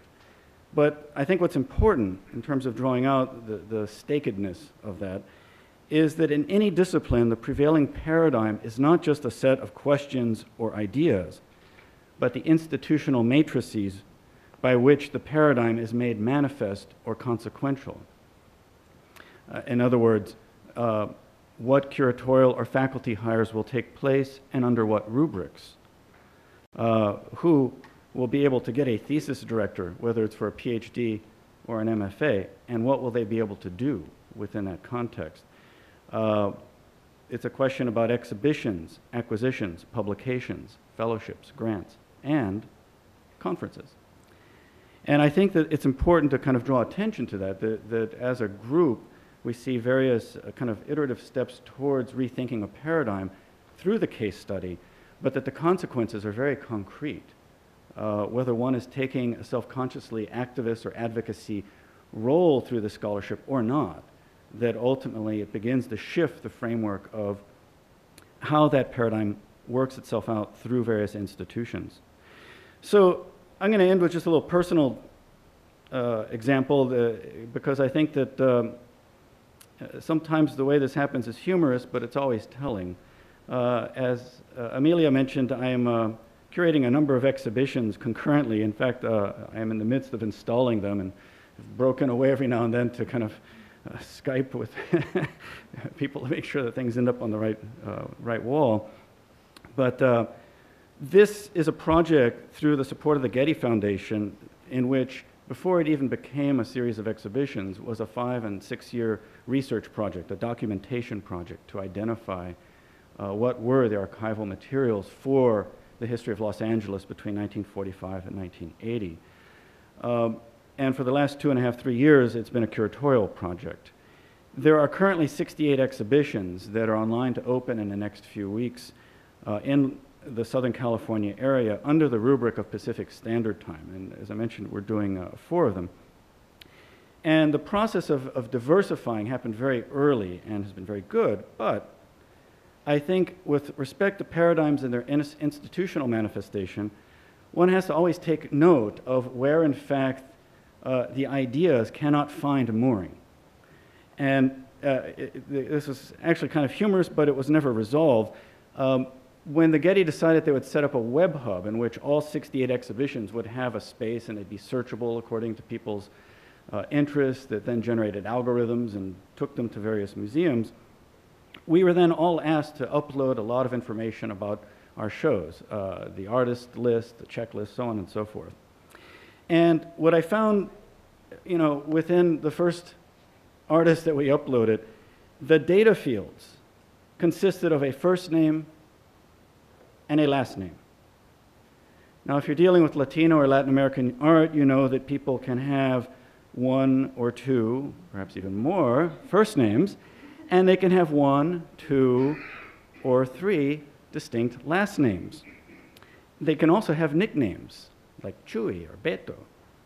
And if they're living in the United States, or if they come to the United States, they will often change their names from Jose Luis to Joe Louis, and then back to Jose Luis, and then just back to Joe.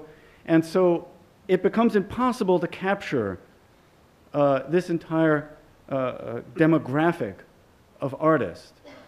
It was interesting because I was entering an artist named Sandra de la Losa, each of those being last, and she will show up as Sandra Day. Different person. But there was something else that we noticed. There was no data field for art group. And in the history that we're looking at, everyone was a part of an art group. In fact, many of them were part of 2, 3, or 4 art groups. And so while on the one hand, the ability to diversify and to bring things into exhibition was made possible, at the same time, the ability to have that constitute a shift in a paradigm was not. That you still are working with a premise that an artist is an individual who's disassociated from other individuals and has a first name and a last name. So this is, and I do think this is somewhat humorous because the full weight of what is happening through this initiative will in some ways make that irrelevant. I think it does speak to the importance of the Terra Symposium on American art in a global context. And would perhaps want to take that into the question no one will answer is some thoughts, less about the specifics of the work that you were presenting, which I think was very exceptional, but maybe some of your thoughts about where that fits in terms of your own sense of maneuvering the institutional framework of art history, and kind of what sorts of questions one may be guided to or not, and kind of where you see that going. And the person with the microphone can start. And I pose this actually because I don't know the answer, and I think it's fascinating to have curators, graduate students, assistant professors, full professors, people working in the US, people not, and working in Latin American versus Latino. And I think these are all fairly new things in terms of relatively new in the context of art history.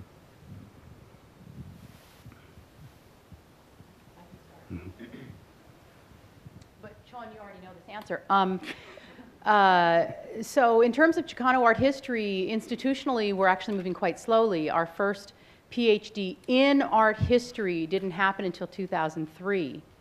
That's not to say people weren't doing it. It's just that finding that dissertation advisor and permission to do that work didn't happen until 2003. Everybody else that came before then was studying Latin American art, Colombian art, pre-Columbian art, excuse me, and Mexican modernism. One person in the US, Connie Cortez, did all three areas, and after the PhD went on to Chicano art history, making her the only qualified person to talk about that kind of aesthetic that uses both the modern aesthetic, the pre-Columbian, and the contemporary Chicano aesthetic. So it's a field that's moving quite slowly in terms of art history proper. But what we're seeing is Chicano art historians come out of anthropology. I know I have another anthropologist on the panel. Mm-hmm. We're coming out of American studies. We're coming out of ethnic studies departments. And what happens is we're enriching the dialogue in art history because our methodologies are so incredibly different. And, you know, I mean, in anthropology, I couldn't imagine not talking to an artist. And it's not to say that art historians don't, but I remember going to a panel at the College Art Association, one of my first times at that conference, and a whole panel was on how to talk to an artist. And I thought, you know, I just was scratching my head. So I think what we're going to see is a little bit of opening in art history because there's so many people here in that field that are doing the work at the stage that wasn't permitted before, even in Latin American art, I think. The diasporic question, I think, is a new question in art history. Mm-hmm. So that's an exciting, but we need the, you know, we need the mechanism, the apparatus, the infrastructure to move forward. So the charge would be to the journals and the institutions that have exhibitions to then recognize that the scholarship is moving forward. Also in terms of, I'll be really quick, Chicano art history was mostly generated from exhibition catalogs. The Mexican Museum in San Francisco, prior to the Haver series at UCLA, was the largest producer of Chicano art history in the country. So, you know, there's a lot of work to be done. Well, I'll speak more on the museum side and changes that I've observed, not so much my experience, but I think the Smithsonian under Carmen is moving in this direction. When MoMA reinstalled their collection, especially in modern and contemporary, well, especially contemporary, thanks to the Cisneros, there was much more of an effort to integrate both arts of both North and Latin America, and to create one narrative instead of having the Wilfredo Lam hanging by the coat room phenomenon. The Boston Museum also made an effort in colonial art to, you know, connect the colonial art of North America, the United States, with what we see in Spanish colonial areas. So I think that that's a very promising direction, and it'll be interesting to sort of see which museums are interested in following that path. Not everybody has to answer, but if you do want to weigh in, please. Here, because it's in my hand, I can't resist just dropping a couple of cents in the bucket. One is thought that I just have to say is I can't emphasize enough how exciting it is to be here in Washington, D.C., talking about the Pan American Union just blocks away. You know, that there is a real locality to this city and to all of us descending here to talk about Latin American and Latino art. And so that's kind of exciting, as D.C. is one of these nodes that we're talking about, right? Yeah. The other idea that just pops into my head is that I've been doing some research on Torres Garcia, and he has this great statement where he says something along the lines of like, an artist should never be pinned down as being defined as an artist or a sculptor or a writer, or that you should avoid identity of all sorts, right, and not be categorized. And while that's not an easy thing to accomplish, it takes a lifetime to not have an easy bio. That's, you know, I think that just like these case studies are getting more complicated, ideally the scholars are heterogeneous in themselves, and they let themselves come out as not being just a curator, not just being a professor, but these multitaskers that I think has already had a long tradition, especially in Latin American, in the Latin American context. And I think that's becoming more the case in the U.S. Yeah. I remember that we spoke a bit about taxonomies in yesterday's session, and certainly in my research on Cuba, there's still so much of that kind of writing of history still to be done. For instance, until the last renovation and reinstallation within the past 10 years of the Palacio de Bellas Artes in Havana, the abstract artists were not shown, and their history had been, in a sense, whitewashed from Cuba's history of art. And so, in a sense, in recuperating these kind of lost histories and revisiting seminal moments in Cuba in 1959, I know there was a lot of scholarship recently on Mexico City around 1968, to revisit these moments, these critical moments, now with the passage of some time, and to reconsider what happened, who was there. I'd say at first in a documentary kind of way, then hopefully with newer scholarship in more and more critical ways as well. So I'm going to talk about the Colombian case, in particular. The study of art history has been traditionally a space of art critics, mainly coming from the literary and philosophical studies, and it's just this year that the first undergraduate programs specifically in art history opened. So that, in a way, has resulted in that the story of Colombian art history has been told from a purely nationalistic point of view, I think, and more from a biographical and maybe formalist point of view. And I feel that Colombian art has not really been integrated into the history of Latin America in many cases, and I guess a global art history. And like with my work, I would like to push the study of Colombian art in that direction, to study it from a more global point of view, integrated within, I guess, the canonical art history. And I think we're moving in the direction of problematizing and making the study of Colombian art history like from a more critical point of view. I guess that's one direction in which I think, in the specific case of Colombia, the study of art history is going. Okay, I guess I'll say. You can do it. Broadly, I just think what's come to my mind too is the availability of archives and the importance of that, and the real sort of infrastructure of building in the United States and in other countries has been amazing for me as a young researcher to go to other places, and also in New York and in Syracuse, wherever, and to have that kind of access, and that to me has been key. That's a really critical issue, and I think it's so different across the hemisphere. And you know, we've been part of the Sinai Direct has been part of Mari Carmen Ramirez's documentation project, as have a number of researchers around the hemisphere. And it's such a fascinating issue in terms of where there is state support for what kind of archiving, and where there's going into people's garages and kind of looking under their bed and to find those documents, and then what happens next in terms of establishing a kind of coherent and accessible archive that one can then go to. But can I add to that an appeal that the places like the MoMA archive are open a little more than 2 afternoons a week, because it's quite difficult for somebody coming from Europe, you know, to find the right afternoon and to make sure that you've booked your place. I mean, there are incredible resources, but it is quite difficult. I've been through New York briefly twice recently, and I haven't coincided with a day when the MoMA archive, the main MoMA archive, is open, and it's quite frustrating. So now, curiously, I have yeah, you can use both if you want. So.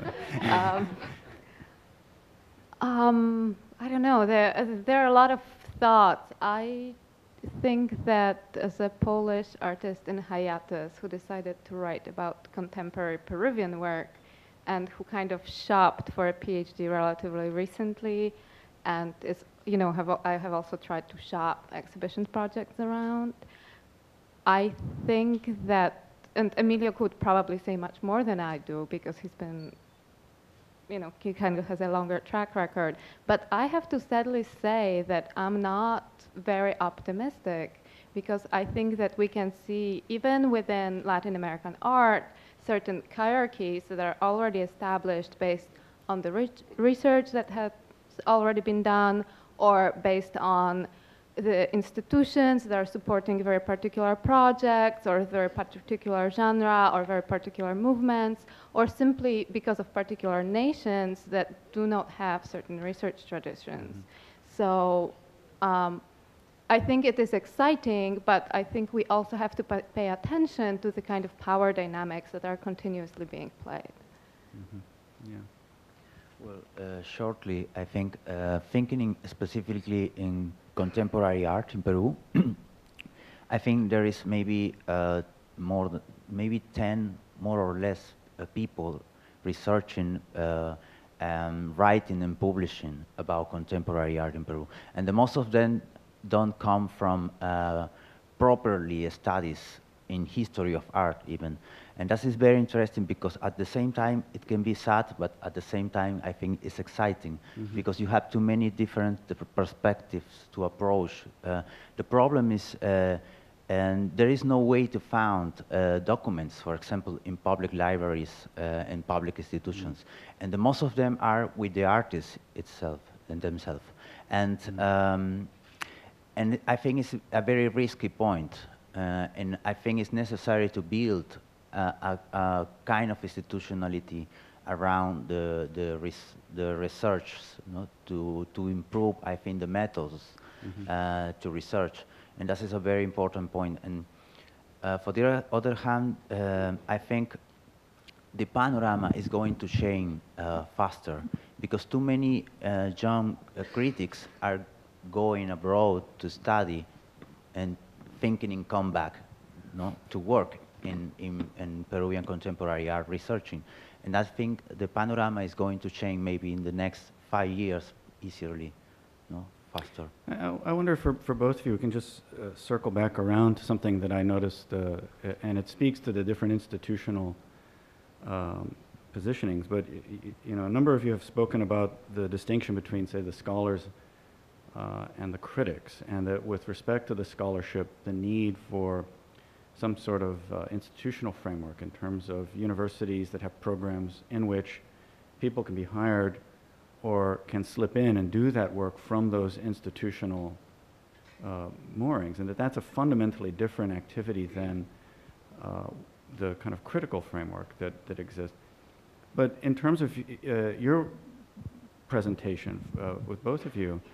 As independent curators, I notice a distinction from the other talks where yours was less about the building blocks of laying out a historical argument from a range of sources than doing that, but working that within a kind of broader critical theoretical framework, so that you were kind of engaging with Foucault and other theorists. And I'm just wondering why? What's going on there?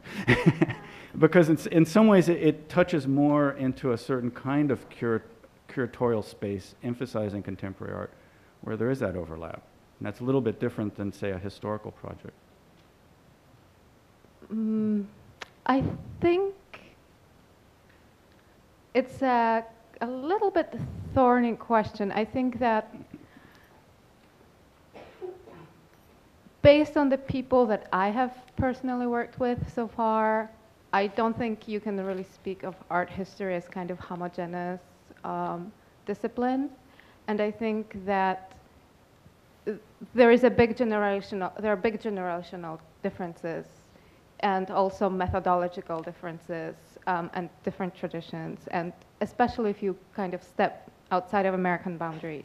You know, those writing methods are even more distinct, you know, and I'm thinking, for example, about Georges Didi Huberman, and I don't know, I mean, there are many, many examples. So, in a certain way, you know, I think that, you know, personally, I kind of see myself as doing two things simultaneously, because on one hand, I think that there is really a huge need to look at artworks as kind of singular entities that, you know, simply kind of exist as physical stuff in the world. Mm-hmm. On the other hand, you know, I mean, they do not exist in the vacuum, so you kind of have to tie them in the network of conversations that are kind of happening on multiple levels. Mm-hmm. And, you know, so, you know, partially, you know, my decision to kind of go through PhD route, which is recent, you know, kind of stems from the understanding that, you know, okay, I've been looking at the objects, some history would be good as well. So I think that it's continuously this dialogue within my head. No, I just found that a fascinating shift in it, and it gives us two senses of that notion of the archive. One is the practical issue of the things that we would want to come across as sources. Are they available? Are they centralized? Are they preserved in one sense? But then there's the more critical sense of the archive as a manifestation of state power, as a limiting of the questions that can be asked. And I just found it fascinating that you brought it up in that context, while also as a historical argument showing how a U.S. social movement led to a change in the curriculum that had an impact on an artist who, in some ways, was stuck there following a military coup. And that putting those two things together is very fascinating. So I don't want to belabor this, but we can go on to the next. I can speak as a curator in terms of archives and looking at archives through collections. Mm-hmm. And really the way that I even was opened up to Latin American art ultimately came through my studies of the Newark Museum's collection of early U.S. abstraction, which is, you know, like some of you have mentioned, is a period in U.S. art history that has been really just ignored and isn't really part of the dialogues. And also that idea of interacting with the object, I think, was really key as a curator in an institution where I could go down into storage and really look at these works and actually question what I'd been told, which was this stuff is like really awful and it's just copying merely European art, and realizing that that's not actually true. And then, you know, I think as a curator within an institution, you know, we have a responsibility for, you know, working through our collections, studying our collections, exposing our audiences to you know, maybe stuff that's outside what we normally would show, and also using a collection, I think of it as sort of this organic thing, but you can put it in different contexts, and so and look at the art, the collection from various contexts, and so one way is connecting and teasing out the connections between, say, the one project I obviously worked on with U.S. abstraction and Latin American abstraction. So, so I think, yeah, that's really important too. As your responsibility as an institutional curator is to work on that and mine your collections. I'm totally out of this loop. Is this working? Yeah. I never was interested in being a scholar or an archivist. What interests me in art is actually the opposite. It's that I can make illegal connections and make new orders instead of abiding by legal connections and established orders, which you are all subject to. And which is not a criticism, but I mean, it's a distance that I have to acknowledge. And I'm actually not even interested in art to begin with. I'm interested in equalizing the distribution of power. And it happens accidentally that I use art as a vehicle to do that. But it has, I mean, I'm aware that an archive is as important for what it has as for what it doesn't have. And the danger of the 20th century in terms of a legacy is that we were conditioned to look at the objects and not at what they represent and what they signify in terms of distribution of power. So we are making judgments in terms of how gifts are wrapped, but not what the gift actually entails and what it intends. And I was slightly deviating from this when Michael spoke about come sicre. I was surprised to find good aspects in him. And for my generation in Uruguay, the guy was gusano mafioso, mafioso worm that used his position to serve the empire and not to serve us. And so it was actually considered unethical to accept a grant, an art grant from the OAS, because it contaminated not only your work, but your character. And that kind of judgment, I think, may get lost when you are locked into the discipline of whatever you're doing and into the objects that define that discipline. And you are forgetting that ultimately it is about distribution of power, and that unless you start from there, you never will understand what you're doing completely. Still may be useful for others. Well, I think that confirms that you're not in the loop because you are the loop. Very well framed. Let's have some questions from the audience. Hi, it was a wonderful panel and a great summation, Dr. Noriega. My question is actually to Luis Camnitzer, and it has to do with the issue that you brought up regarding how in the filling out of the information of the artist, they didn't have any room for groups, right? And it also brought me to the question of, like, how do you write an artist bio for many of our artists?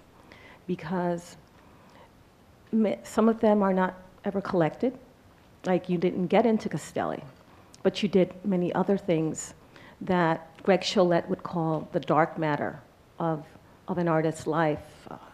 You wrote, you curated exhibitions, you might have taken part in many, many important demonstrations that I may not know of that actually changed the way that art was distributed in New York City. You may have created workshops. So in your opinion, what would you like your artist's bio to be if it could be expanded beyond who is, you know, where, what collection are you in and what gallery did you show in? To be honest, I mean, while I would have thought all that is important when I was 30 or 40 years old. Today, I don't think it matters. I detest biographies. I think they're full of useless anecdotes. I don't believe that any artist has a major effect on culture. I think culture is a slow, collective, anonymous process, and we just may move some grains of sand in the mountain, but ultimately if that's recorded or not really doesn't matter. It matters in terms maybe of income at some point. We sell stuff, and I'm grateful that finally after 50 years I have some sales, but I don't give it any importance in terms of cultural effect. And the danger of biography, the danger of archival and art history and all those things that provide income to a lot of people, is that it's confused with real culture and takes the place of it. And that's what I'm trying to avoid. Other questions? Back in the back? Yes, I want to thank Luis for bringing a different perspective to this conversation and some passion to it. And I guess I have a question and a comment. It's like, I have been here for 2 days, and it's I mean, most of the people I deal with are historians or musicians, maybe ethnomusicologists. And I've been very surprised by the lack of passion in some of the presentations. They're very heady and intellectual. But there's, you know, when I go to other conferences, there's this passionate, you know, I don't know, delivery or arguments. And I haven't seen that here other than from Luis and maybe a couple of people, and kind of a counter argument or something. You know, like somebody disagreeing with somebody. It's all very civil, and it's all very nice. And so I just wonder if saving that for the reception, yeah. Is it the nature of the discipline, or I mean, I'm surprised, frankly. It's just if anybody wants to comment. I should say that this has been one of the less boring symposia I have attended in a long time. So in defense of my colleagues.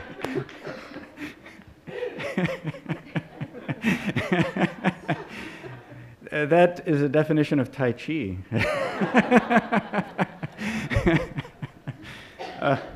I will say that there's also been very little overlap, and I think part of what we're seeing is an attempt to map out some distinct encounters or interactions at in different parts of the world, and those things will have to kind of butt up against each other in terms of making a claim to a larger theoretical framework or a more consistent set of methodologies. So I think that that's ultimately what it's building towards, and I think that's a good thing in the same way that I think you do.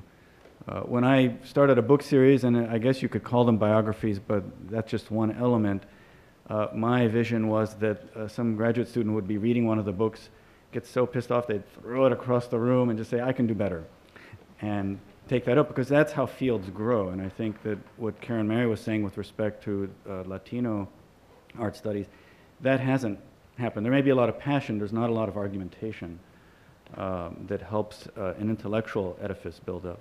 So, any other questions out there? I'd like to just chime in on that note as well.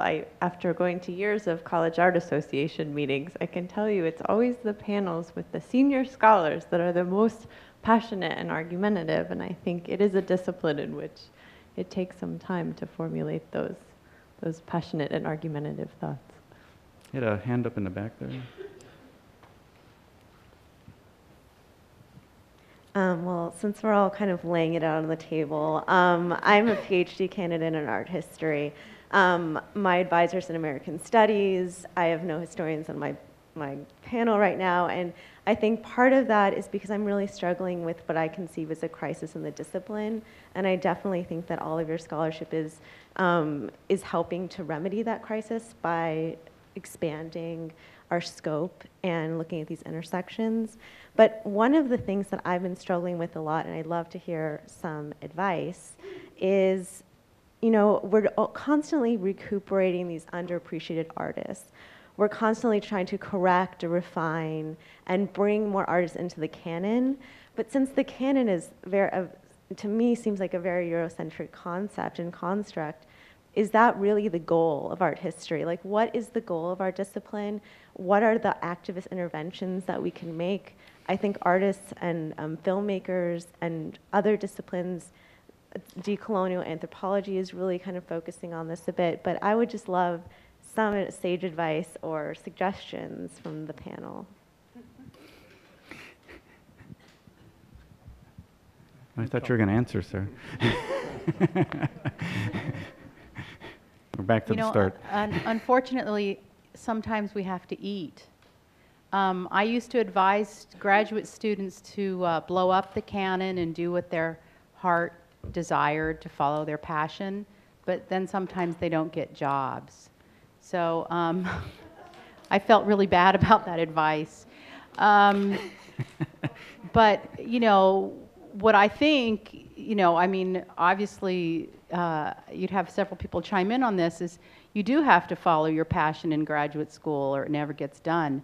So you have to be your own biggest cheerleader. And if the rest of the discipline isn't following, then you go to the discipline that does. And there really are new spaces in higher education. And I think to comment specifically on what Chon is charging us to, those hiring, those new, full-time positions in higher education are getting more and more rare. But those of us with positions of power that we stole from the institution lease, we didn't win this, you know, we came, I rise on the shoulders of the students of the Chicano movement in Los Angeles. The only reason I have a position is there were students in the 70s that rallied against, sat in the president's office to create a Chicano studies department, and I am a beneficiary of that struggle. And so those of us who have access to those moments of power, you know, have to create those positions, whether they're in museums, new curatorial positions, full-time, not 3-year appointments, but always a fully budgeted line hire. And that's what our job is. Well, and we should point out that this is not specific to Latino art, that the late Schiffer Goldman had to wait a number of years until someone was hired who would chair a dissertation on Mexican art. So this is within our lifetime. Somebody else wanted to answer? Or yeah, the issue of the canon, I think, is very important because it's a way of quality control. And in that sense, I wouldn't dismiss it. I just think that when you use the canon, the Eurocentric canon or any other canon, you should be aware that it's a very provincial, local system of values and not a hegemonic, universal way of judging. So as long as that perspective operates and you see, let's say, Jasper Johns as a good local artist, but not necessarily as somebody who has to be a standard for art somewhere else, you're okay. It's when you try to impose it through the throat of everybody else in the world when it becomes problematic. And that is, again, about equalization of distribution of power, which should inform all of these things. Yeah. I think we have time for one last question from the audience, and then we're having a reception where we can continue this at a more local level. So, yes.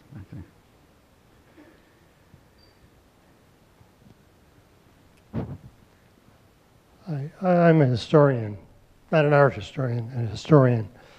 And I'm really impressed that in my institution, I'm at the University of New Hampshire, we have an art historian in the history department. But that was a very difficult decision because this person was hired really to be our, to replace a Middle East Islamic scholar. And the reason she was hired was that she was an art historian of Turkey. So, you know, she's kind of different in a lot of ways. But when you're thinking about doing graduate study, I think you have to think about something beyond your immediate interest, something that will give you your bread and butter. At our institution, I'm also impressed that we have art historians, but they're in the art department. They cohabitate with painters and sculptors and people like that. There is very little communication between those art historians and the historians in the Department of History, which I've always thought is really sad, because I've been interested in architecture and used art, throughout my whole career. I'm not sure, I don't have really a question. I just don't understand why you have art history as a separate thing and history over here as a separate thing. Because when I define history, history is everything. And all of a sudden there's this thing over here. And I think that's problematic. At my university, we have a third history department, which is military history. Anybody want to comment on this? You raise a very good point about, and I think we often forget this, and we often want to forget it, that our institutional moorings determine a lot about how we are able to proceed. In the same way that as Valerie pointed out, the nature of the archives, the location and the accessibility and the range of materials also determine a lot of the answers that we're able to try to formulate. So Valerie, you want to close us out here? I just want to put in a word for art historians. That a late colleague of mine used to say within the University at Essex that the art historians were the ones who were the most interdisciplinary, because the art historians could understand what the sociologists were talking about, even if the sociologists couldn't understand what we were talking about. And the same, the art historians could understand what the philosophers were talking about, and the historians and the political scientists and the economists and so on. So I will put in my word for the art historians. Hear, hear. Well, can I add to that? As a contemporary curator, you spend your entire career explaining why this is art and what this is all about. And so I think that the kind of historian that I am is explaining the language of visual art. And most people don't have visual art training. So artists have their own history, and it's told in visual images and photography and sculpture, form, color. And I see my job as a writer and a curator as sort of explaining that as a history, translating it into words. Well, on that note, I want to thank the speakers again, thank the Terra Foundation and the Smithsonian, and invite you upstairs to the third floor for a reception at the Luce Foundation Center for American Art, and they will have on display that cube that Luis made. Thank